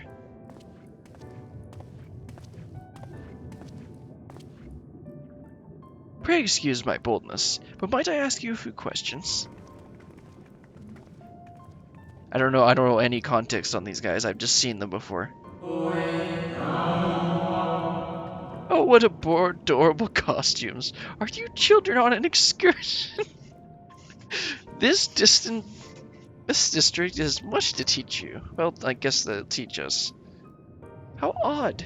That sounded like no language I've ever heard, and yet I understood every word. Just like the Ascians, remember in ARR, the Ascian language.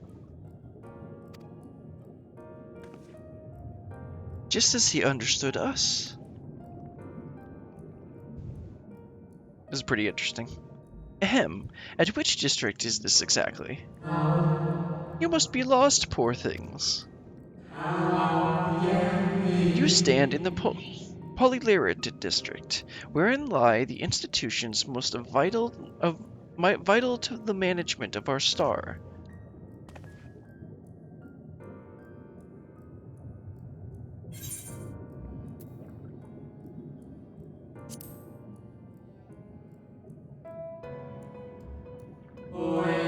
Ah, I see. You've come to marvel at the workings of the Convocation of 14. Hardly surprising, I suppose.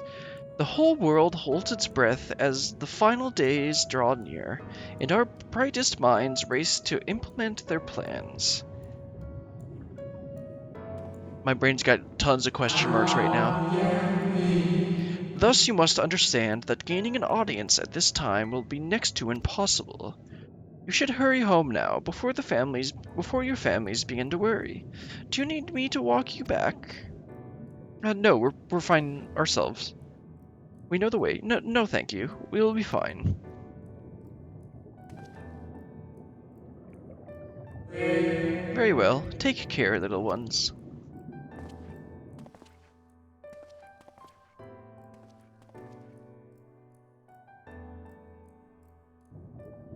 Okay, so my guess is that he's a remnant of the old world, and he still has the memories that the events that happened before the... what did they call it? The Sundering? The Sundering? Well, I don't remember what the big event was called that split the worlds, but I'm guessing it's a remnant of one of the people that used to live there. And then, like, Emmett Selk and others were trying to prevent it and then failed. What was that all about? To my eyes, these people appear as arcane entities. I suspect Emmett Selk wove them from ether, much as he reconstructed the rest of the city. The final days.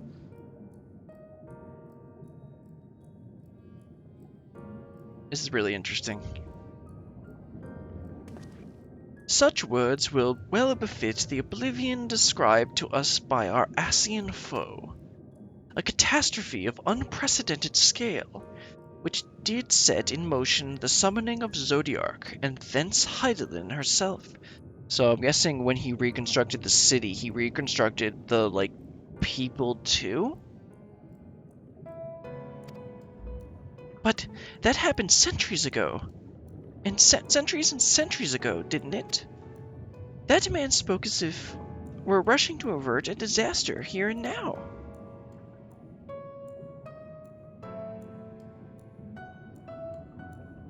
Unless, for these people, the distant past is here and now.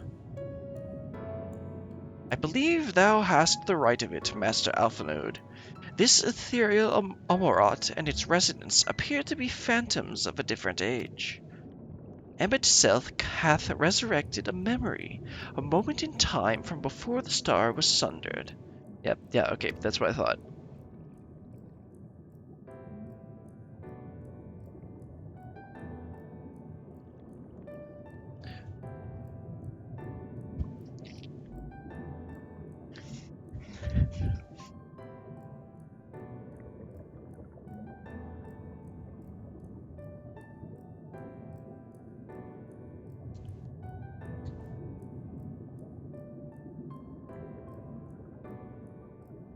So we find ourselves in a long destroyed city inhabited by the long departed. An unusual situation, to be sure, but at least we're able to parley with these ancients. In fact, they seem downright eager to chat. I say we use this to our advantage, split up, strike up conversation, and see if we can't learn the location of our quarry. And while we're at it, it wouldn't hurt to wheedle out a few more details regarding this convocation of 14 and the impending disaster. I don't have enough cockiness in that voice. To mingling then. Let's meet back here. That's a little closer. Let's meet back here when our jaws will start aching. That's a little closer to a Thancred voice.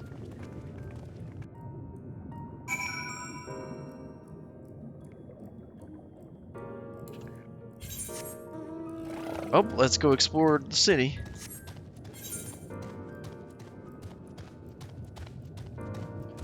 I think technically I can go unlock the Aetheryte.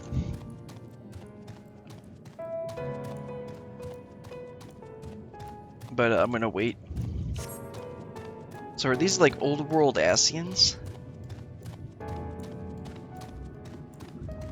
Or something like that? I'm sure I'll learn more eventually.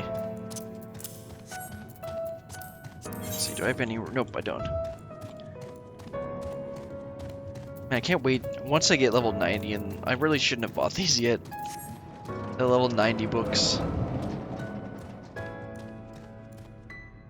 Oh, this is where I've seen a place like this with these people, and there's like a huge line, and then they just walk right up and talk to the person at the counter. Optimistic Amornorite. Amorotine. Okay. Amoratian, that's it. No, it's not Tien. Amoratine, okay. It would seem the hall is host to a most precious visitor this day. And what, pray tell, shall be the subject of our discussion, young one? Ah, the convocation and their handlings of the coming peril. 'Tis only natural that you should have questions. Shall we begin with all the members themselves? As all know, the 14 are the wisest and most puissant among us. They are the stewards of the order and responsible for decisions which keep the star turning season after season. Be it the speaker La Habrea or the emissary Elidibus, each seat is occupied by an elected sage of surpassing intellect. Alright, so the 14 are probably going to be the Ascians that we saw in the ARR cutscenes, and maybe a bit in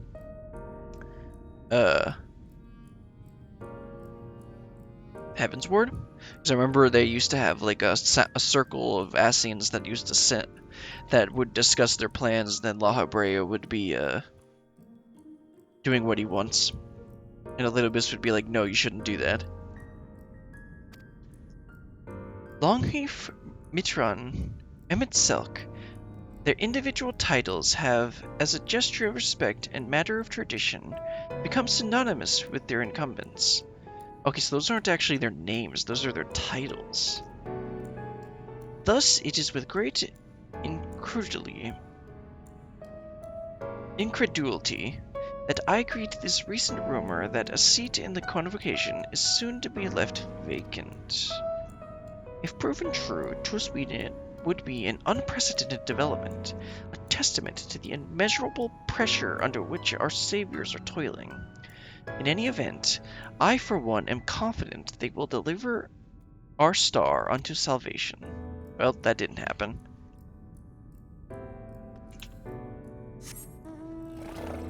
This is a really cool place. I know I've said that like 4 times now.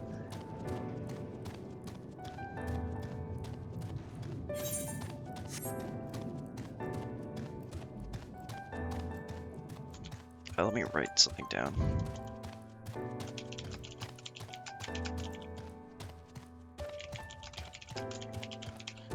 Okay, I just thought of something I wanted to do later. Adding it to my task list. Anxious Amoratian. Teen. Amoratine. Good gracious, child, where is your family? You should know better. You should not be alone at a time like this. Run along home, quickly now. Have you not heard? Though yet confined to the lands across the sea, a terrible phenomenon afflicts our star. They are calling it the final days. It is said it starts suddenly, a cacophonous keening from beneath the earth. The sound distorts all living things within earshot and wrests from us control over our creation magics. Once that happens, all is lost. Fear, pain, and despair. Every dread impulse is siphoned from our minds and given a substance. An eternal fall of fiery rain, an incessant spawning of nightmarish beasts. Nightmarish beasts. Not sin eaters. I think he just means regular people. That would be interesting. Also, it is actually almost break time. I'm going to keep going a little more. None can point to the source of the phenomenon. 'Tis as if the star itself has fallen ill, as if a force immensal to life now festers and spreads. 'Tis only a matter of time until Amorat too resounds to the discordant squall. You should stay with your loved ones, child. Stay with them. Interesting. One of the things I really like about Emmett is how everything he says is the truth. He just tells you specific truths to manipulate you into working the way that he wants you to.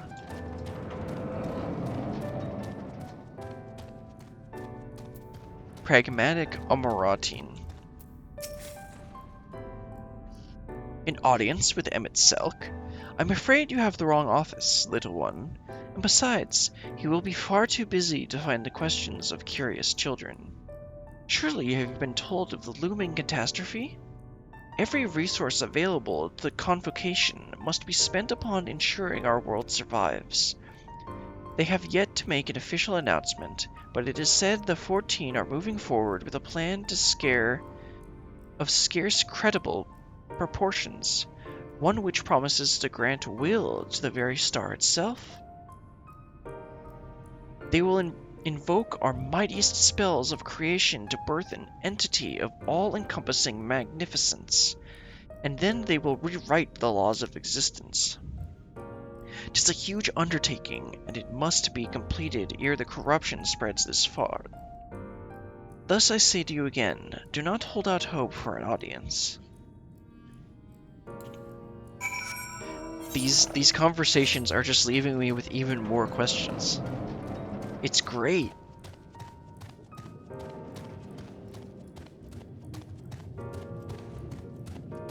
A good writing will answer questions while also making you while still leaving you with more, until they're finally done and they've wrapped up all of the loose ends.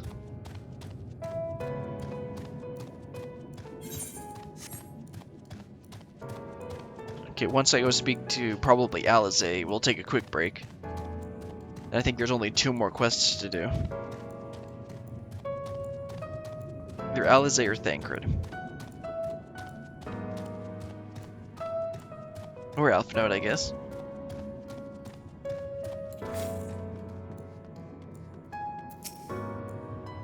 Brilliant. If I was not certain before, then I am now. The people of this city believe they face the end of the world.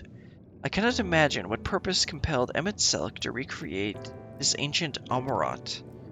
And yet, I fancy, I hear his words to us echoing through this ocean trench. Who would have his story known? I guess I'll grab more spell speed? I don't remember which, let's see, Piety helps with healing. I'll just grab spell speed, doesn't matter. Oh right, so that is, there's 2 more quests after this. But right now we're going to take a quick break.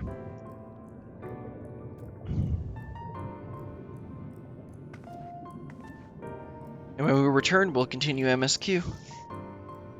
I'll be right back.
All right.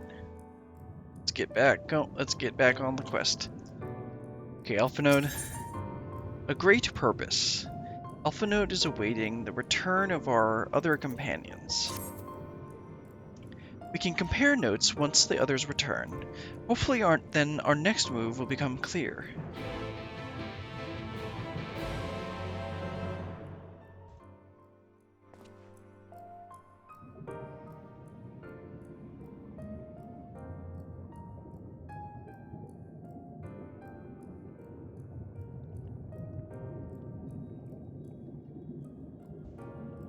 It would seem our conversations were much alike, a looming disaster, creation magics running rampant, and this convocation's efforts to bring salvation out of chaos.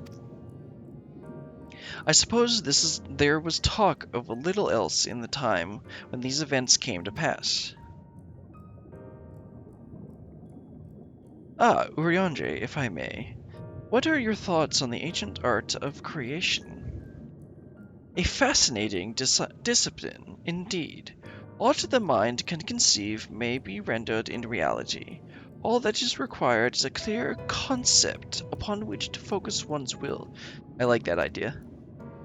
'Tis not dissimilar to the primal rites taught by the Essenes, wherein ritual ceremonies bringeth life into figments of myth and legend. I see we've arrived at the same conclusion then. The people who lived in the age before the Sundering were blessed with the vast reserves of mana. No matter how draining these creation magics must be, it seems they paid the cost with not more than a fraction of the aether which coursed through their own bodies.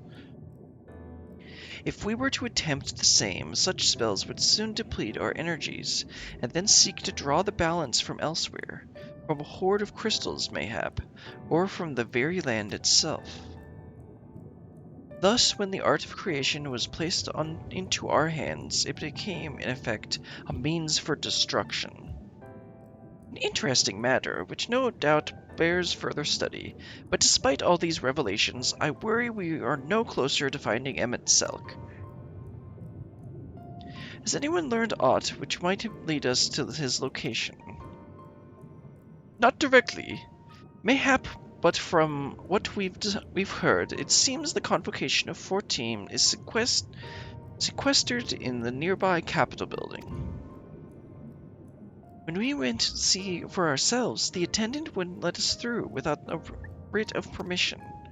So we tried our luck at the Bureau of the Administrator, where we thought these permissions might be issued, but the clerk there said he couldn't help us since our names didn't appear in the registry. And that was where we gave up. I wonder though, Berlian, could you be eligible for one of these writs?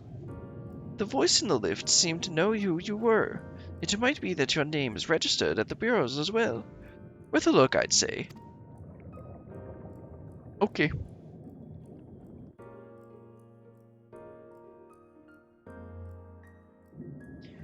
Meanwhile, I'll head back to the capital and search for these less official points of entry, just in case. I like Thancred. Pray allow me to accompany thee on thy reconnaissance. An arcane perspective may prove needful. Well, okay. I'll let the nerd come. I think I'd like to speak with more of these ancients. Maybe they could know something that could help cure Beryllian's condition. Would you mind coming with me?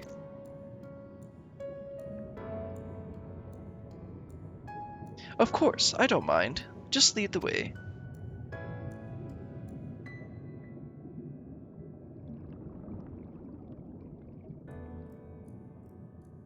Then Y'shtola and I will busy ourselves with further exploration.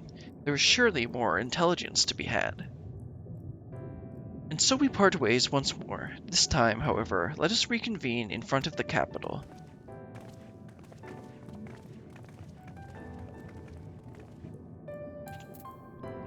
Okay, there's one of the blue quests we need to do. Oh, this is all three of them, right? Yep, those are the three we need. Yeah. Let's do them all. I wanted to MSQ though.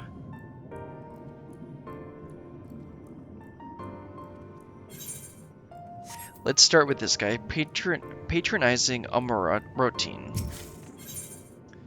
Community cohesion. The patronizing Amorotine is struggling to conceal their disapproval of your attire. I must say, little one, those garments you're wearing, they are your own original concepts, I take it.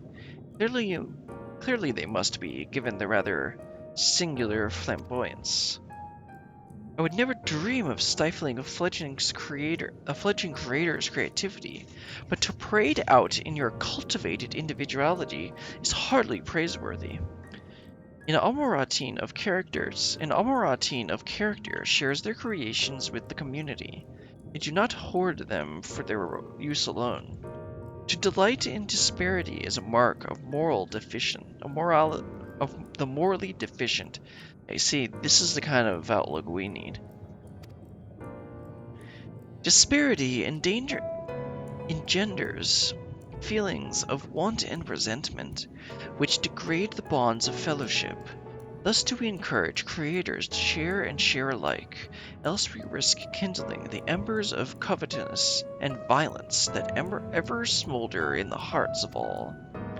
Therefore I must implore you, little one, to cast aside your original trappings and don the communal robes, that you might acquit yourself as an equal among many. In doing so, you will be offered greater respect and autonomy. Worry not, for this will be a simple affair. I recall seeing a gentle soul outside the Hall of Rhetoric, carrying robes perfectly suited for one of your diminutive stature. I am sure they will be glad to share their wealth with you. But do hurry, little one. The eyes of the collective are ever watching and weighing your worth. Interesting. Let's go get some robes then. But shouldn't he encourage the creativity in terms of like sharing it with other people? Or are the robes meant to show that they are all equals or something like that? Gentle Amorotine.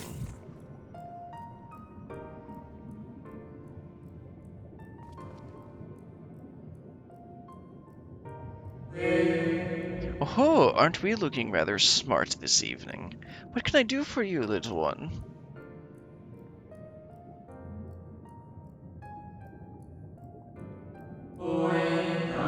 Robes to serve in lieu of your ensemble? Ah, how prudent. Alas, I have nothing I can offer you at this present time. The ones your associates saw me carrying earlier were a failed experiment. I never intended to make them so small, so I disposed of them shortly thereafter. Tell me more.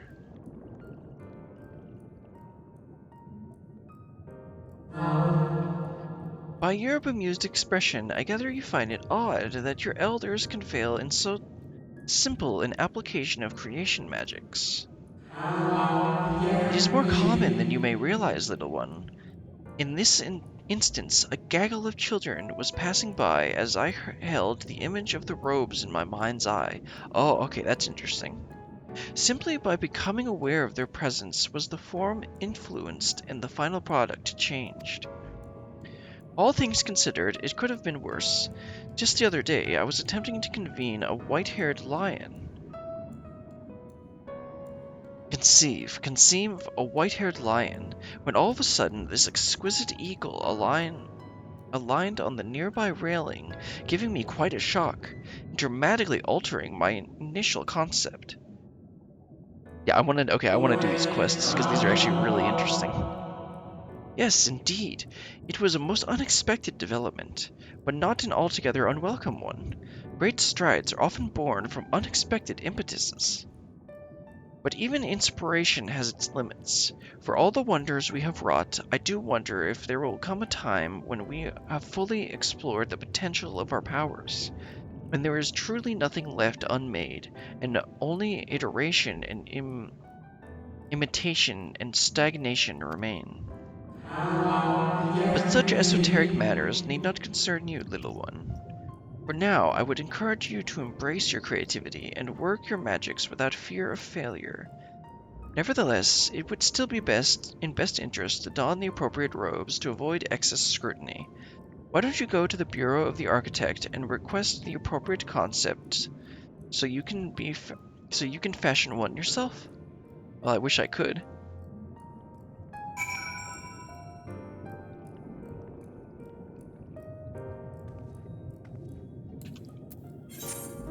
Well, let's go to the Bureau of Concept. Is that where he said to go?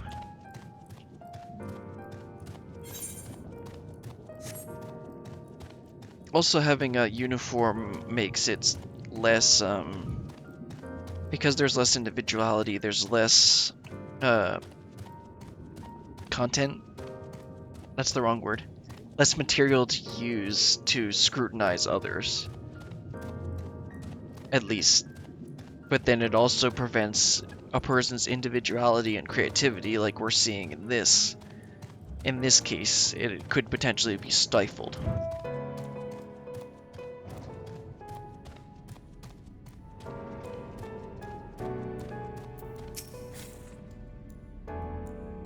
Welcome to the Bureau of the Architect, little one. Are you here to request a concept for personal use? If so, what sort of concept did you have in mind? Ah, communal robes. That will take but a moment to prepare, but before I fill your request, I should caution you. Pardon me for asking, but your creative potential is, relatively low. Is it not? We are trained to assess these things, and I fear you do not possess the ability to express this concept in physical form. It's almost as though you completely lack it, though that can't possibly be. But regardless of the reason, you needn't worry. We have special tools that may be used to address this very eventuality. I will furnish you with an aesthetic robe you can use to restrain one of the misbegotten cubuses that congregate in the plaza north of the Academia. Endrier, whatever. You will need to weaken your quarry before you can reliably bend them, but once you have, you can repurpose their energies to create your own robes. Interesting.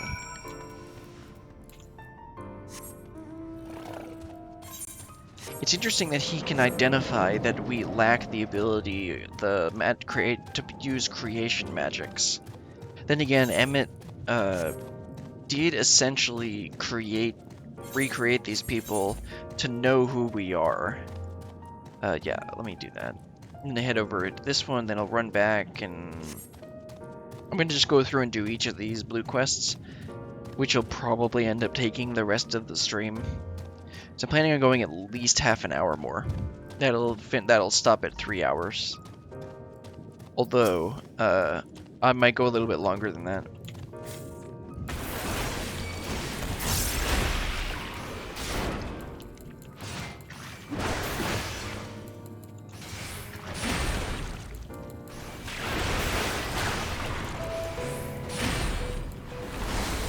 Waste.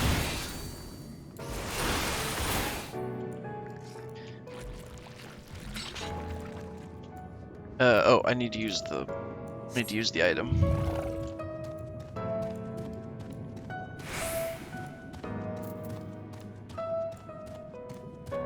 Need to learn how to use Shake It Off. I think it should be used when there's going to be an AoE. Or a raid, something that'll cause raid-wide damage.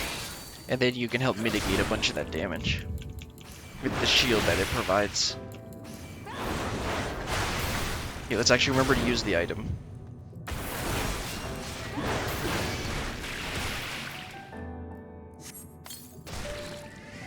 There we go.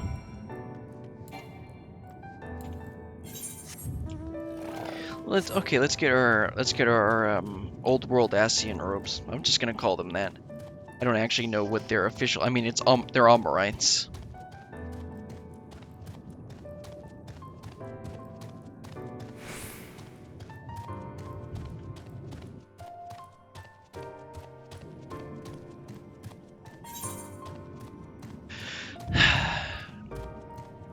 No, they're all Maratins.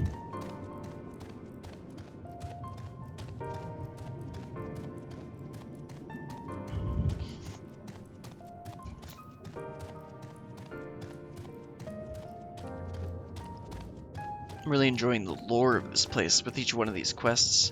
You get to learn more about the creation magics, which I find really interesting. Oh, right. I've got the robes that we can use for the concept.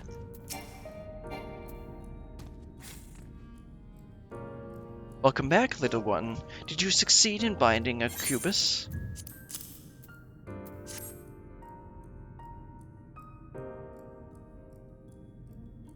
You have done well, little one. Allow me to siphon its energies and prepare the matrix for you.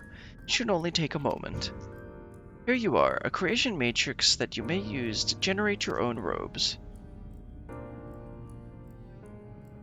The concept is inscribed upon the crystal, which has been infused with the aether of the beast you brought me.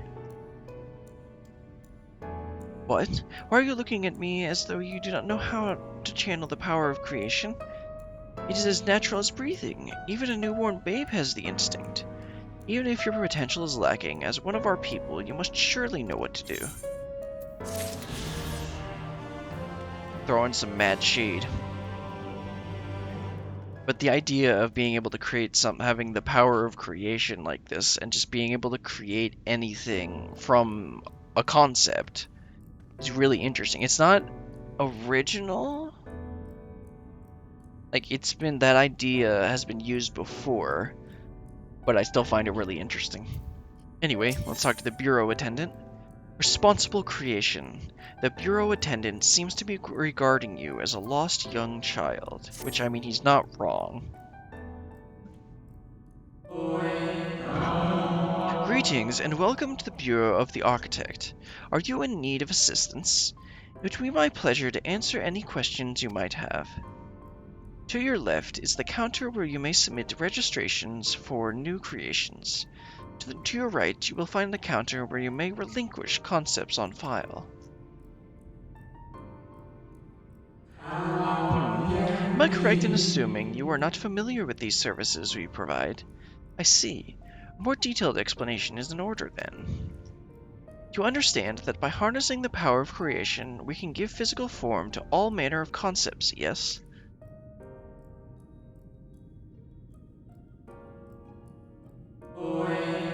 Picture a boutique of fresh, fragrant flowers of all colors of the rainbow.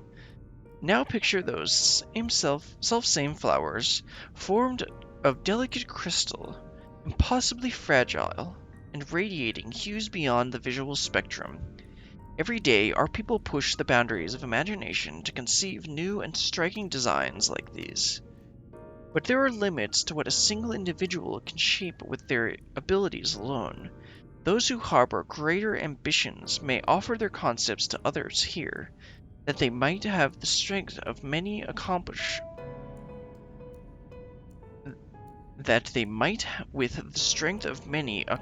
what one cannot.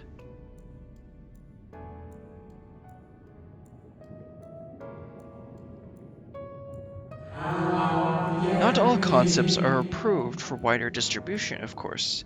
Dangerous, subversive creations pose a risk to everyone, and so it's only after a comprehensive evaluation, after a concept is judged to further the greater good, that we permit it to be shared with the community.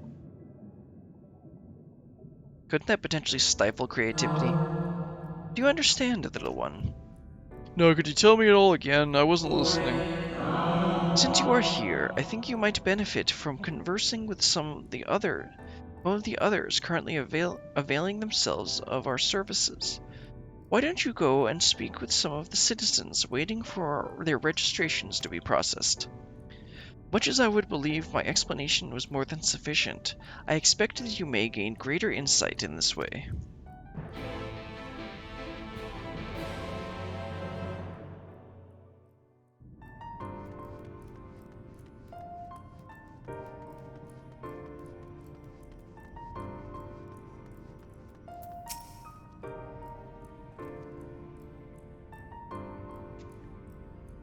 Hello, hello, little one.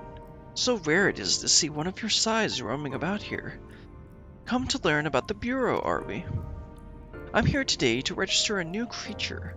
Boneless and with a semi-translucent skin, it drifts through the air, like a dancer on a summer breeze, its tentacles trailing behind.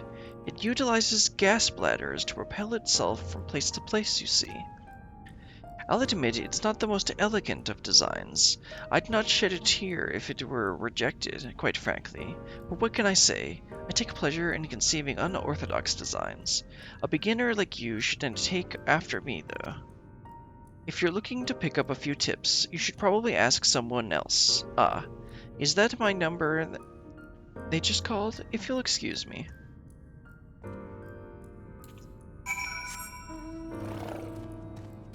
Passionate Amaratin. Are you the child I saw speaking with the attendant earlier? I thought so.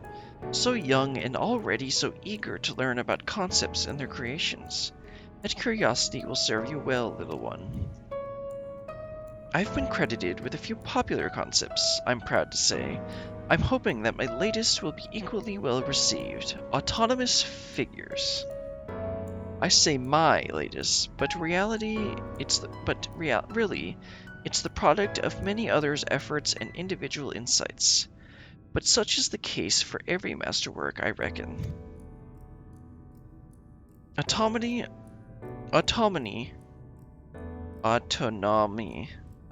notwithstanding, these creations know no fear. They are wholly devoid of emotion and will without hesitation or resistance engage in any dangerous activity, even if death is assured. There's a beauty in that, I think, and I hope the officials do as well. I tell you, there is nothing more nerve-wracking and thrilling than the waiting period before you receive the result. I love it and hate it in equal measure. Anyway, that's all I've got to say about it. If you're still keen to learn more, why not pester that worrywart over yonder? Come to think of it, I think their particular creation was designed to appeal to children. Adult Amaratin. You there, an aspiring creator come to learn about the Bureau and its inner workings, I trust.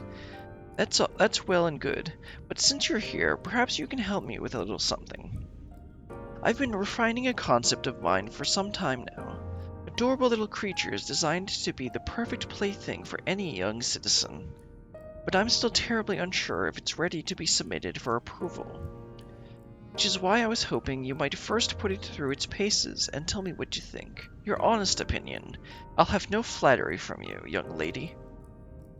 This matrix will allow you to summon my creations, but don't use it here. Take it outside first, and don't be afraid to play rough. It's all part of the fun. It's like he's making a monster spawner.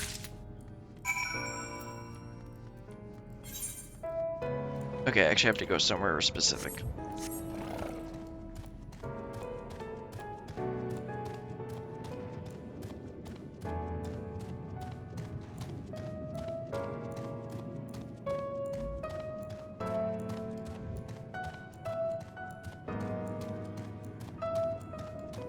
Yeah, the purple smoke. Gonna have to fight it, which I mean I knew I would, because like each one of these quests requires you to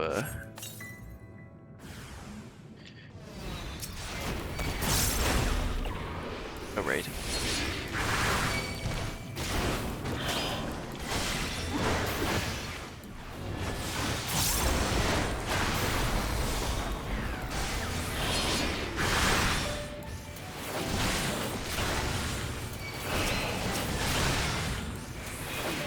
Let's take him down.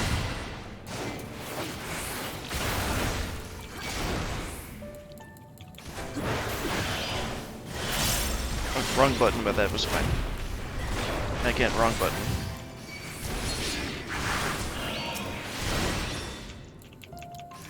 Okay, I'm getting used to this, but it's gonna take some more practice.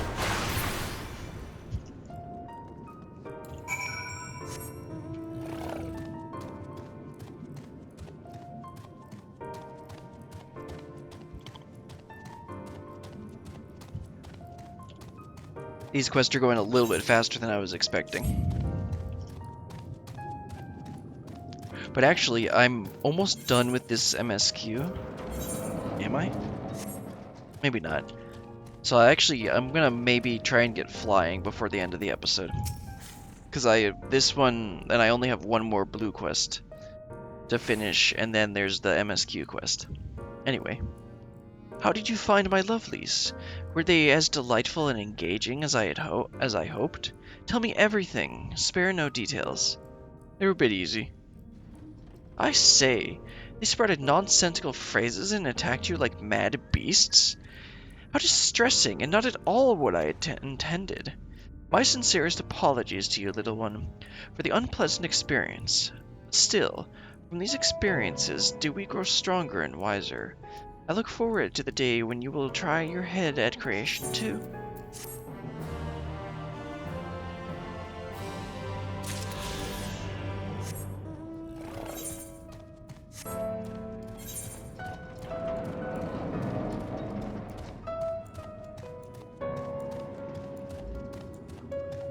I also find it interesting how they have a whole entire system. The whole entire society is formed around concepts and sharing those concepts. The only problem I have with it is that they choose not to... Well, I understand why they do this, but they choose not to keep the dangerous concepts, since it could potentially hurt others. But there are... trying to remember, there are some inventions that were originally created for destruction, but then they actually ended up having like medical uses. Like nitroglycerin, I think, was originally created for... Actually, usually it's the other way around, but usually they create like some deadly chemical that's meant to like save people, and then it ends up being used. Well, is it? I think nitroglycerin, main ingredient in dynamite, was originally created for dynamite, but then it was also used for like heart palpitations or something like that. I'm actually curious. I'm gonna look that up real quick. I might be completely wrong. Of course, I can't actually spell nitroglycerin.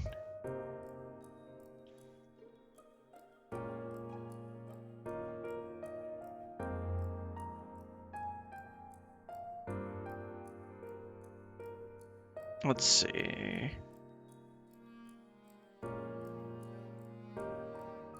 Let's talk about some OChem stuff. Invented in 1847. Yeah, in manufactured explosives, namely dynamite. Employed in construction, demolition, and mining industries since the 1880s. Been used in military. Yeah.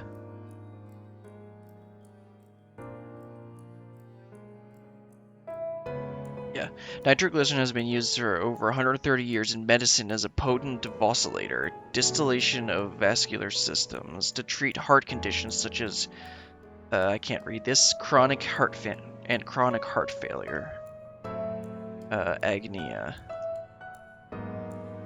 chest pain, insufficient blood flow, heart muscle. It's a common symptom of cardiac artery. Yeah, okay. Yeah, it's used to treat heart problems. I do.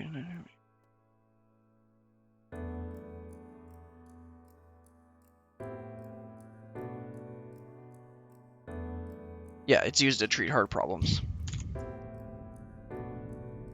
Anyway, loquacious amoratine. Debate and discourse. The loquacious amoratine wishes to engage you in a battle of wits. Greetings, little one. Come to debate. And it's so young an age. How wonderful! Shall we retire to the benches and settle on a topic? No. Oh, my apologies for jumping to conclusions. My friends are not quite as fond of the hollow rhetoric as I am, so I have a habit of chatting up any potential conversation partners. So if you are not here to debate, I presume you are here to learn about the mysterious and esoteric going-ons here. It would be my pleasure to act as your tutor in these matters, if you will indulge me. The Hall of Rhetoric is, as the name indicates, a place where citizens may freely gather to discuss and debate all manner of topics. This central forum is the ideal for open discourse, but smaller rooms are available for those desiring a more intimate conversation. Oh, and there is a wealth of reading material concerning rhetorical techniques and history penned by the greatest minds on offer as well, should you wish to refine your techniques through self-study. To my mind, however, rhetoric is a living and breathing thing that is best experienced in the moment of conception and execution. Perhaps a demonstration would best serve to further your education. I saw a contemporary of mine engaged in a lively debate earlier, just outside the hall. Go and see if they are still there, and issue them my personal invitation to a friendly battle of wits. Dude, you could just, like, come out here and do it yourself.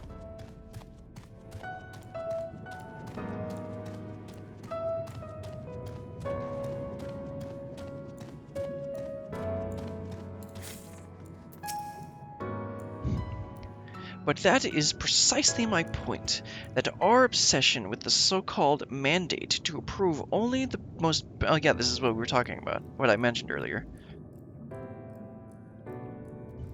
Most beneficial concepts for wider distribution, never mind the ridiculous subjectivity of their criteria, has led the Bureau of Architect astray from its original purpose. Huh? Have you business with me, child? Regardless, I'm in the middle of a heated discussion with my partner. Come back later. No, no, no. My position has nothing to do with the intrinsic value of unique identity and whether or not it is retained. Rather, I post that the reproductions of the given concepts are inherently imperfect, and thus they are themselves unique, albeit in minor but significant degrees, and most importantly, this variance is not to be condemned, but celebrated. Better that than to strive in vain for the impossible standard that, even if met, would leave us lesser for a lack of diversity. The Almoratians appear to be engrossed in their debate, utterly deaf to you and pleas and attentions. I mean, can we just sit here and listen to this? This is interesting stuff.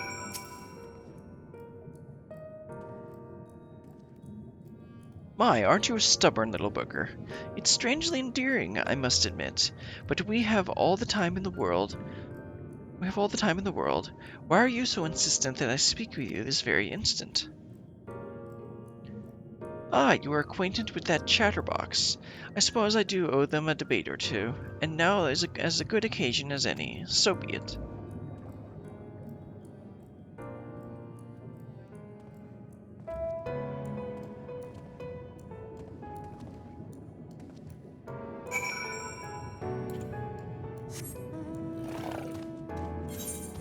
Usually there's something in each of these quests that I have to do combat with, but I have no idea what combat I'm going to have to do in this one.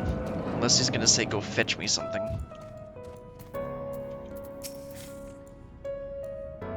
I see you have found my friend. Thank you, little one. Then without further ado, let us commence the promised debate.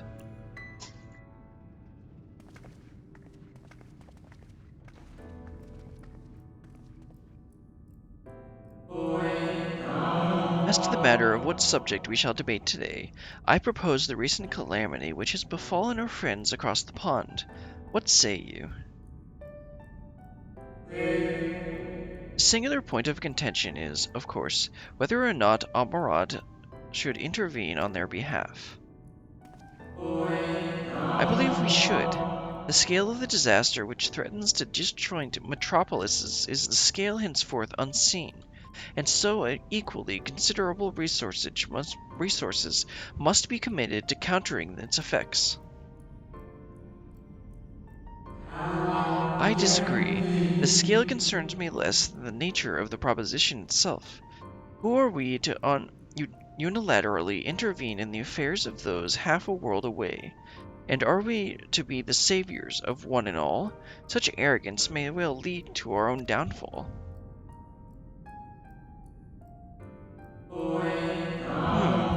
While I understand your concerns from a philosophical standpoint, I fear you are too quick to dismiss practical considerations out of a desire to maintain an unassailable moral authority. But let us you and I hold here for the present and offer the floor to our young student. You have heard our opening salvos in this debate concerning the fate of our neighbors across the sea. What is your opinion on the matter? To ignore the plight of those one might conceivably save the world in. Really? We're gonna quote Louis Swa. Not save everyone. Sometimes it is all we can do to save. This first one is Louis Swa. I don't know the second one.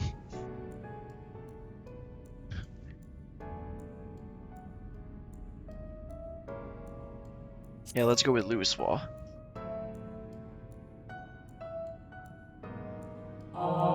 Indeed, indeed. The same can be said regardless of one's opinion on the morality of intervention. There is a clear and undeniable benefit to Amarat in using this situation as a testbed for our newer creations, that we might develop and refine our defenses against a potential threat to our own fair city. How readily you cede the moral high ground. Was not your friend's point that we have the ethical obligation to aid those in need? Yet not only do you instead elect to focus on the benefit to Amarat alone, but you also deprive our distant neighbors of the agency to determine their own fate. Interesting. You misunderstand me. What benefits Amarat benefits all creation. I firmly believe, for the knowledge and wisdom we stand to gain from intervention can then be shared with others, empowering everyone to more effectively surmount similar trials in the future. You know, this is the kind of dialogue that I find really interesting, that other people would be like, they're just talking. This is interesting stuff. You need to actually listen and think.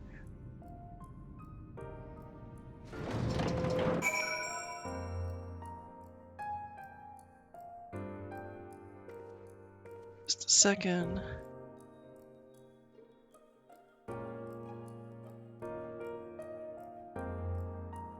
Oh, right. So those are the 3 blue quests. I must say, it has been far too long since I engaged in such a refreshing exchange of ideas. My colleague was equally delighted by the opportunity, you may be assured. Some decree it is little more than an academic exercise, after all. We failed to reach a meaningful consensus, but I dare say they miss the forest for the trees. Are we not more enlightened by the experience?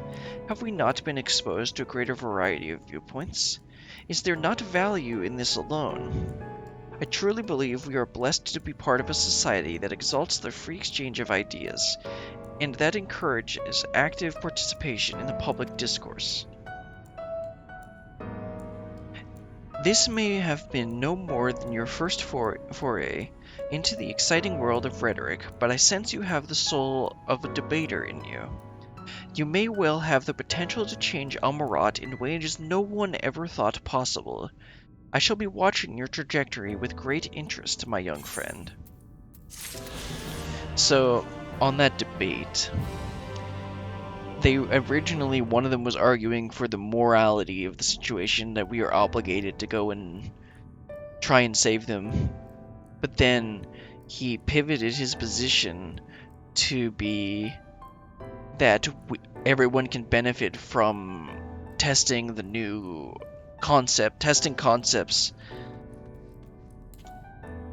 testing and creating concepts that could potentially be used to avert the disaster, and then through those concepts we will all benefit. Then the other one went to point out that you completely dropped that he was so quick to abandon the moral argument.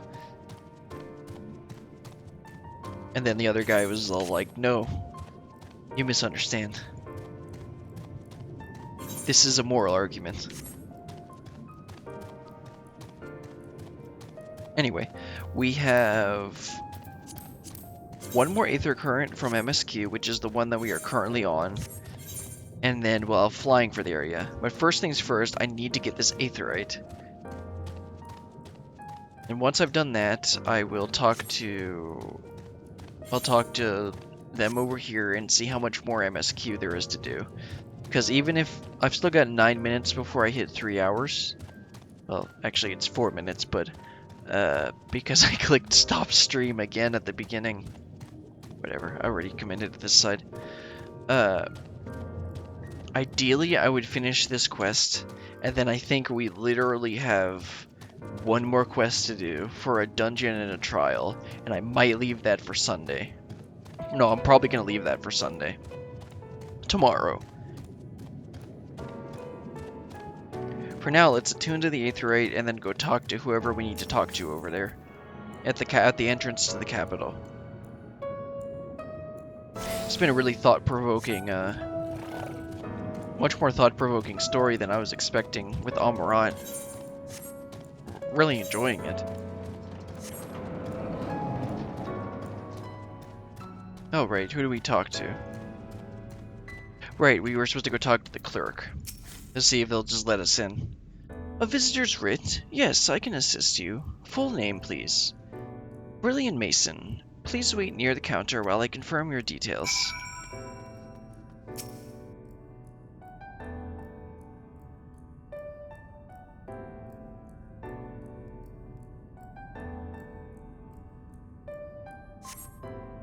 Brilliant Mason, your application is ready for collection. As your residency was approved by Emmett Selk himself, further forms of identification will not be required. Here are your application documents. Submit them at the Bureau of the Secretariat, and the clerk will issue you with a visitor's writ for the capital.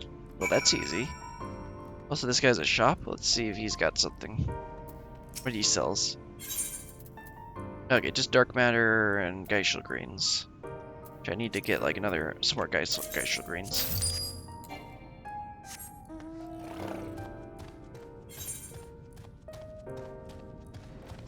Oh, right, let's head over to the capital then.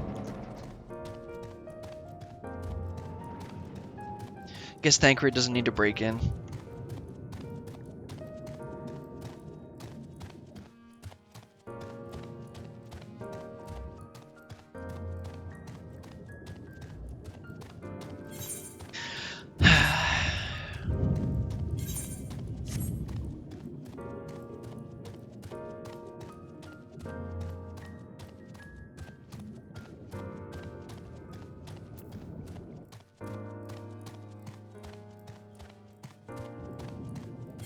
It's been an interesting stream. I don't know how much more we have until the end of this quest, because it would be nice to get flying here before I finish up.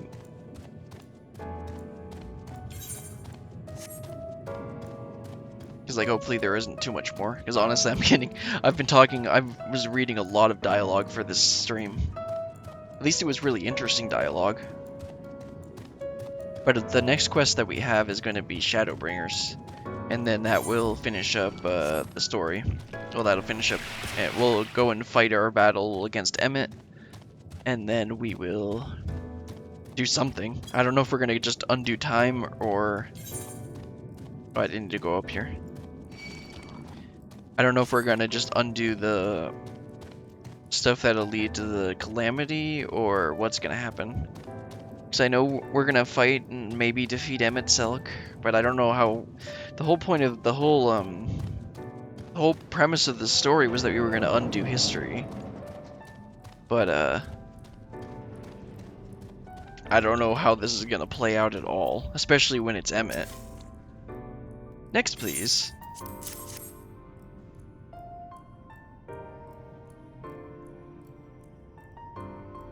Visiting the capital, are we? Please take a seat. Your name will be called once your application has been processed. Yeah, just go and sit on this giant chair.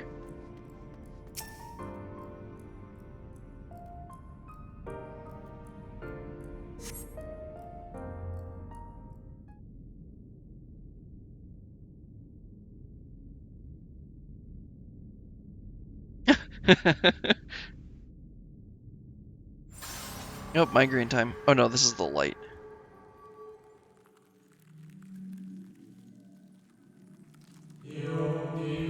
May I?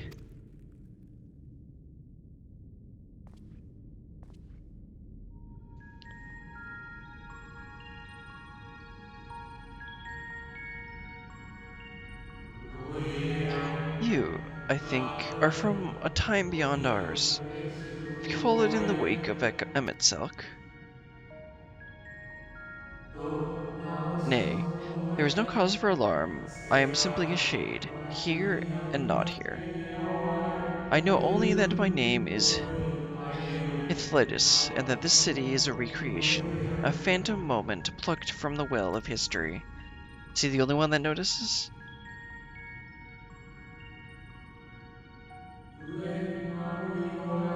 These others seem unaware of their pale existence, but I wonder if Emet-Selch's mind was distracted when it came to my reconstitution. A stray thought would have been enough. Hythlotus will realize the truth. For example, we were close friends once, you see. Yet, in spite of my perception, I play the same role as all the rest. Mid part, meant to bring color and noise to this well-crafted stage. Too much scrutiny, and we shall burst like the fragile bubbles we are. Thus, I tell you again, my presence is not to concern you.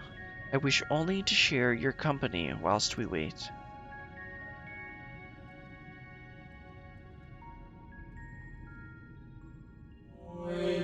If you've come this far, then you know the catastrophe which awaits us on our morrow. The final days, what begins as isolated incidents, soon swelled into a world-spanning threat. The convocation of 14, well, it was 13 at the time, endeavored to create a will for our star. They would repair the fundamental laws of order and halt the spread of destruction. But creation on such a scale required an immense source of power. Of those of us who still lived, nearly half offered up their lives in the name of salvation.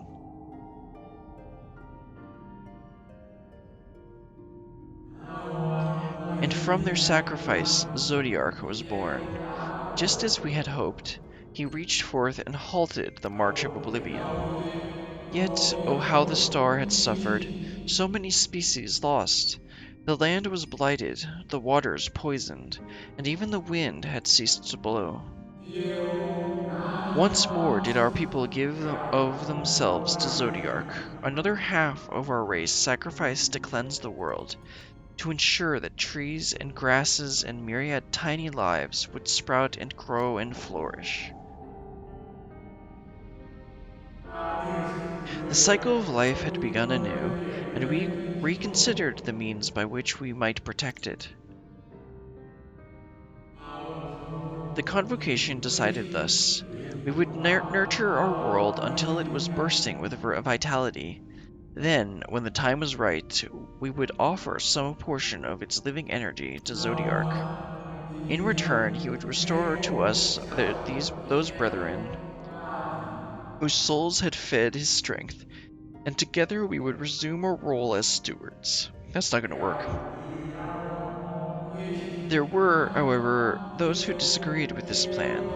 They argued that enough had been sacrificed to Zodiarch, that this new world should belong to the lives newly born, and thus Hydaelyn was born. These distrusties surrendered their life energies in the creation of Hydaelyn, an incarnation of their opposing belief, and for the first time in history, our people stood divided. Know you, then, how this conflict ended?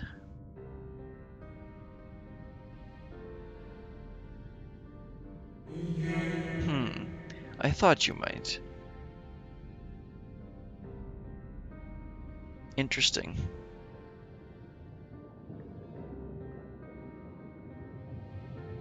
This doesn't sound like a world that the perfect world that Emmett's been painting this as. Emmett Selk has ever championed for the will of Zodiark. Well, yeah. The original plan may have been set back by millennia, but he will not have abandoned his course. He will pay the price for our return by whatever means is necessary. And though he may carry himself with a certain glib ease, Emmett Selk is not a man to bear his burden lightly. In fact, I imagine they have only grown heavier with every passing century.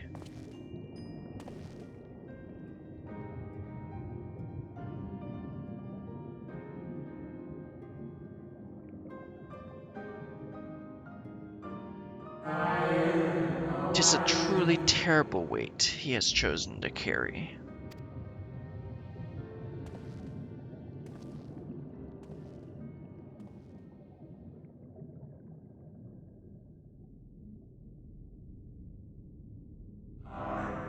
Brilliant Mason.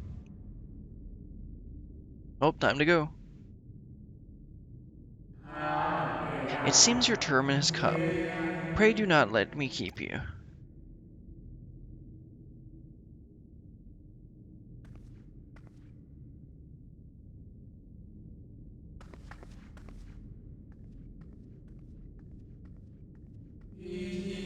Ah, there is one last thing.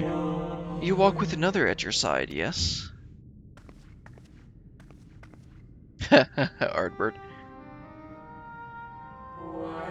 Nay, I see no definite form, just the faintest suggestion of a second soul. I doubt it visible to anyone but me. Otherwise, I assume only you can see and hear this ethereal companion?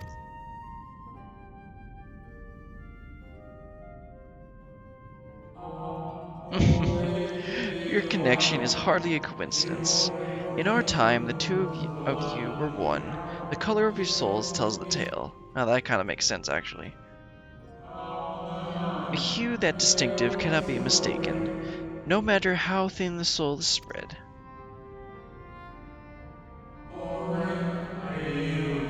Ha! This is just the kind of fate I might expect for one such as she. Surely Emmett Selk has recognized the hint of her in you. Brilliant Mason? Fare you well, my new old friend. May you find what it is you seek. This is great.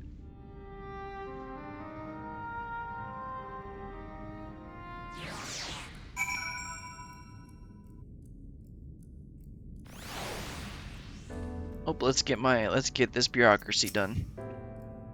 Your visitor's writ as requested. When you wish to gain admittance to the capital, simply present the document to the attendant within. And then that'll get me flying. And then we'll wrap it up for there, because the next quest is Shadowbringers. And that will be a dungeon and a trial. To finish off the section. Where do I need to go? Okay, over there. Guess I could just teleport. Well then, that was really really good. But first, let's head over to Thancred and tell him we got the thing. He doesn't have to break in.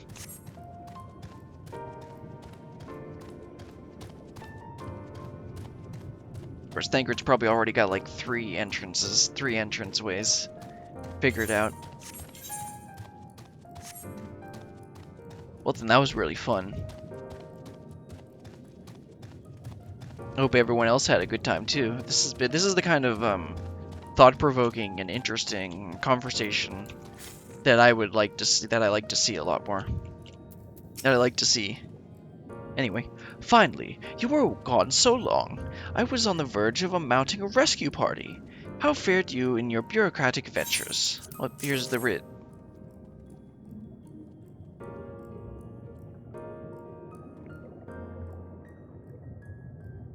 Ah, I see my instincts were correct. And a good thing, too.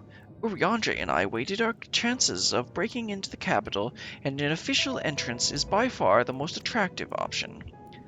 The capital boasteth not a single armed sentry. 'Twould seem that in their time they did not deem a needful guard to post guards. The windows and doors, however, appear heavily warded. Though mightily did we strive with strength mundane and magical, we failed to budge even a fraction of one ilm. Mayhap 'twas simply the case that Emet-Selk's recreation did not extend to their usual functions.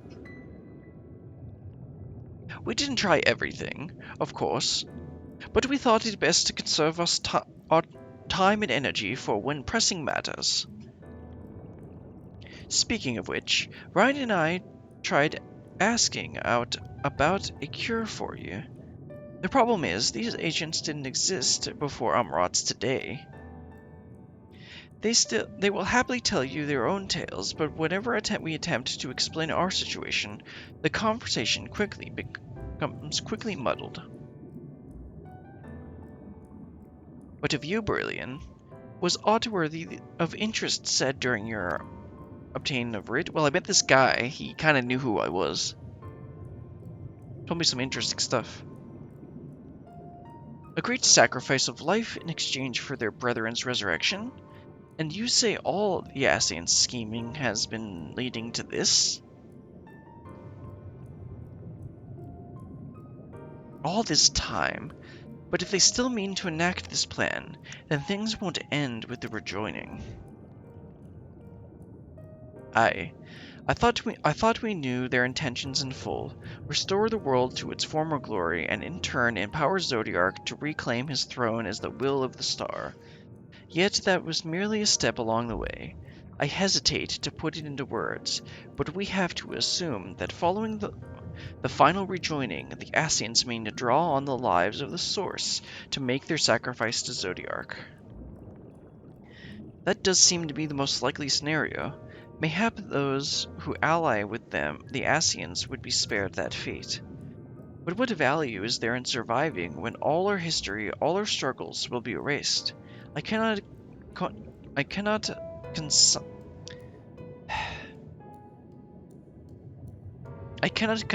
such an act. Of course not, and that's to say not of what Emet-Selk's plan for the Exarch's power. Do we stand by and let him threaten our futures as well as our past? We need to find him, Brillian, and when we do, make your mark, change the course of history in a way that's felt by those who came before and those who came after, by everyone you ever met.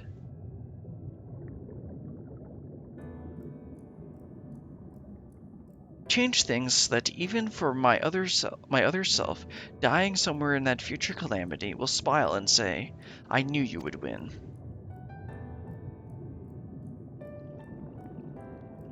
Yeah, this is the real final battle. Is fighting Emet-Selk the only way? He created an entire city!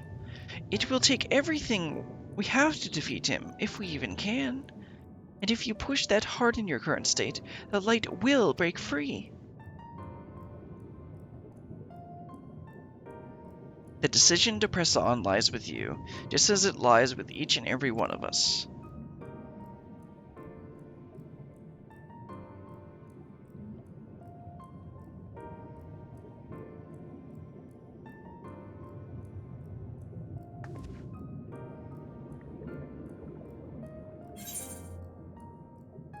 I'll just grab more spell speed. Well then, I think the next quest is Shadowbringers. Yep. Okay. That's the final quest.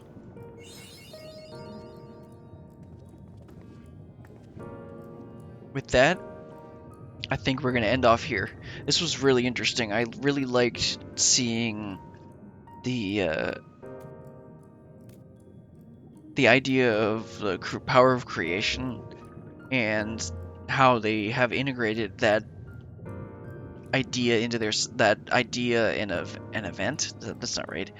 That idea into concepts and how they've integrated the concepts into their society.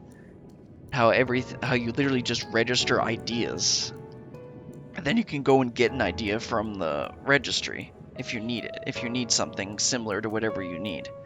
And then also having the debate on whether those concepts that are created from the database are really the unique concepts that they are storing, and how that is one side arguing that that's a good thing, that we don't have them being the exact same, and then others saying that they're not really the concepts that were registered, and they muddy up the original concept's design, original concept. It's also interesting to see how they approached the debate of dealing with helping the people across the sea. How some will try and take the moral majority, or the moral high ground, and then others will use it as an opportunity to be able to help everyone by learning more and fighting, and through the fighting and creating the new concepts, all those concepts can be used to help other people, help themselves and other people. Anyway, that's enough thinking for now. Hope everyone had a good time. I plan on streaming this finale tomorrow. We're gonna do the dungeon and the trial and take down Emmett, or whatever is gonna happen. I'm honestly not sure how this is going to wrap up. Anyway, that's all for today. I'll see you guys tomorrow. Bye.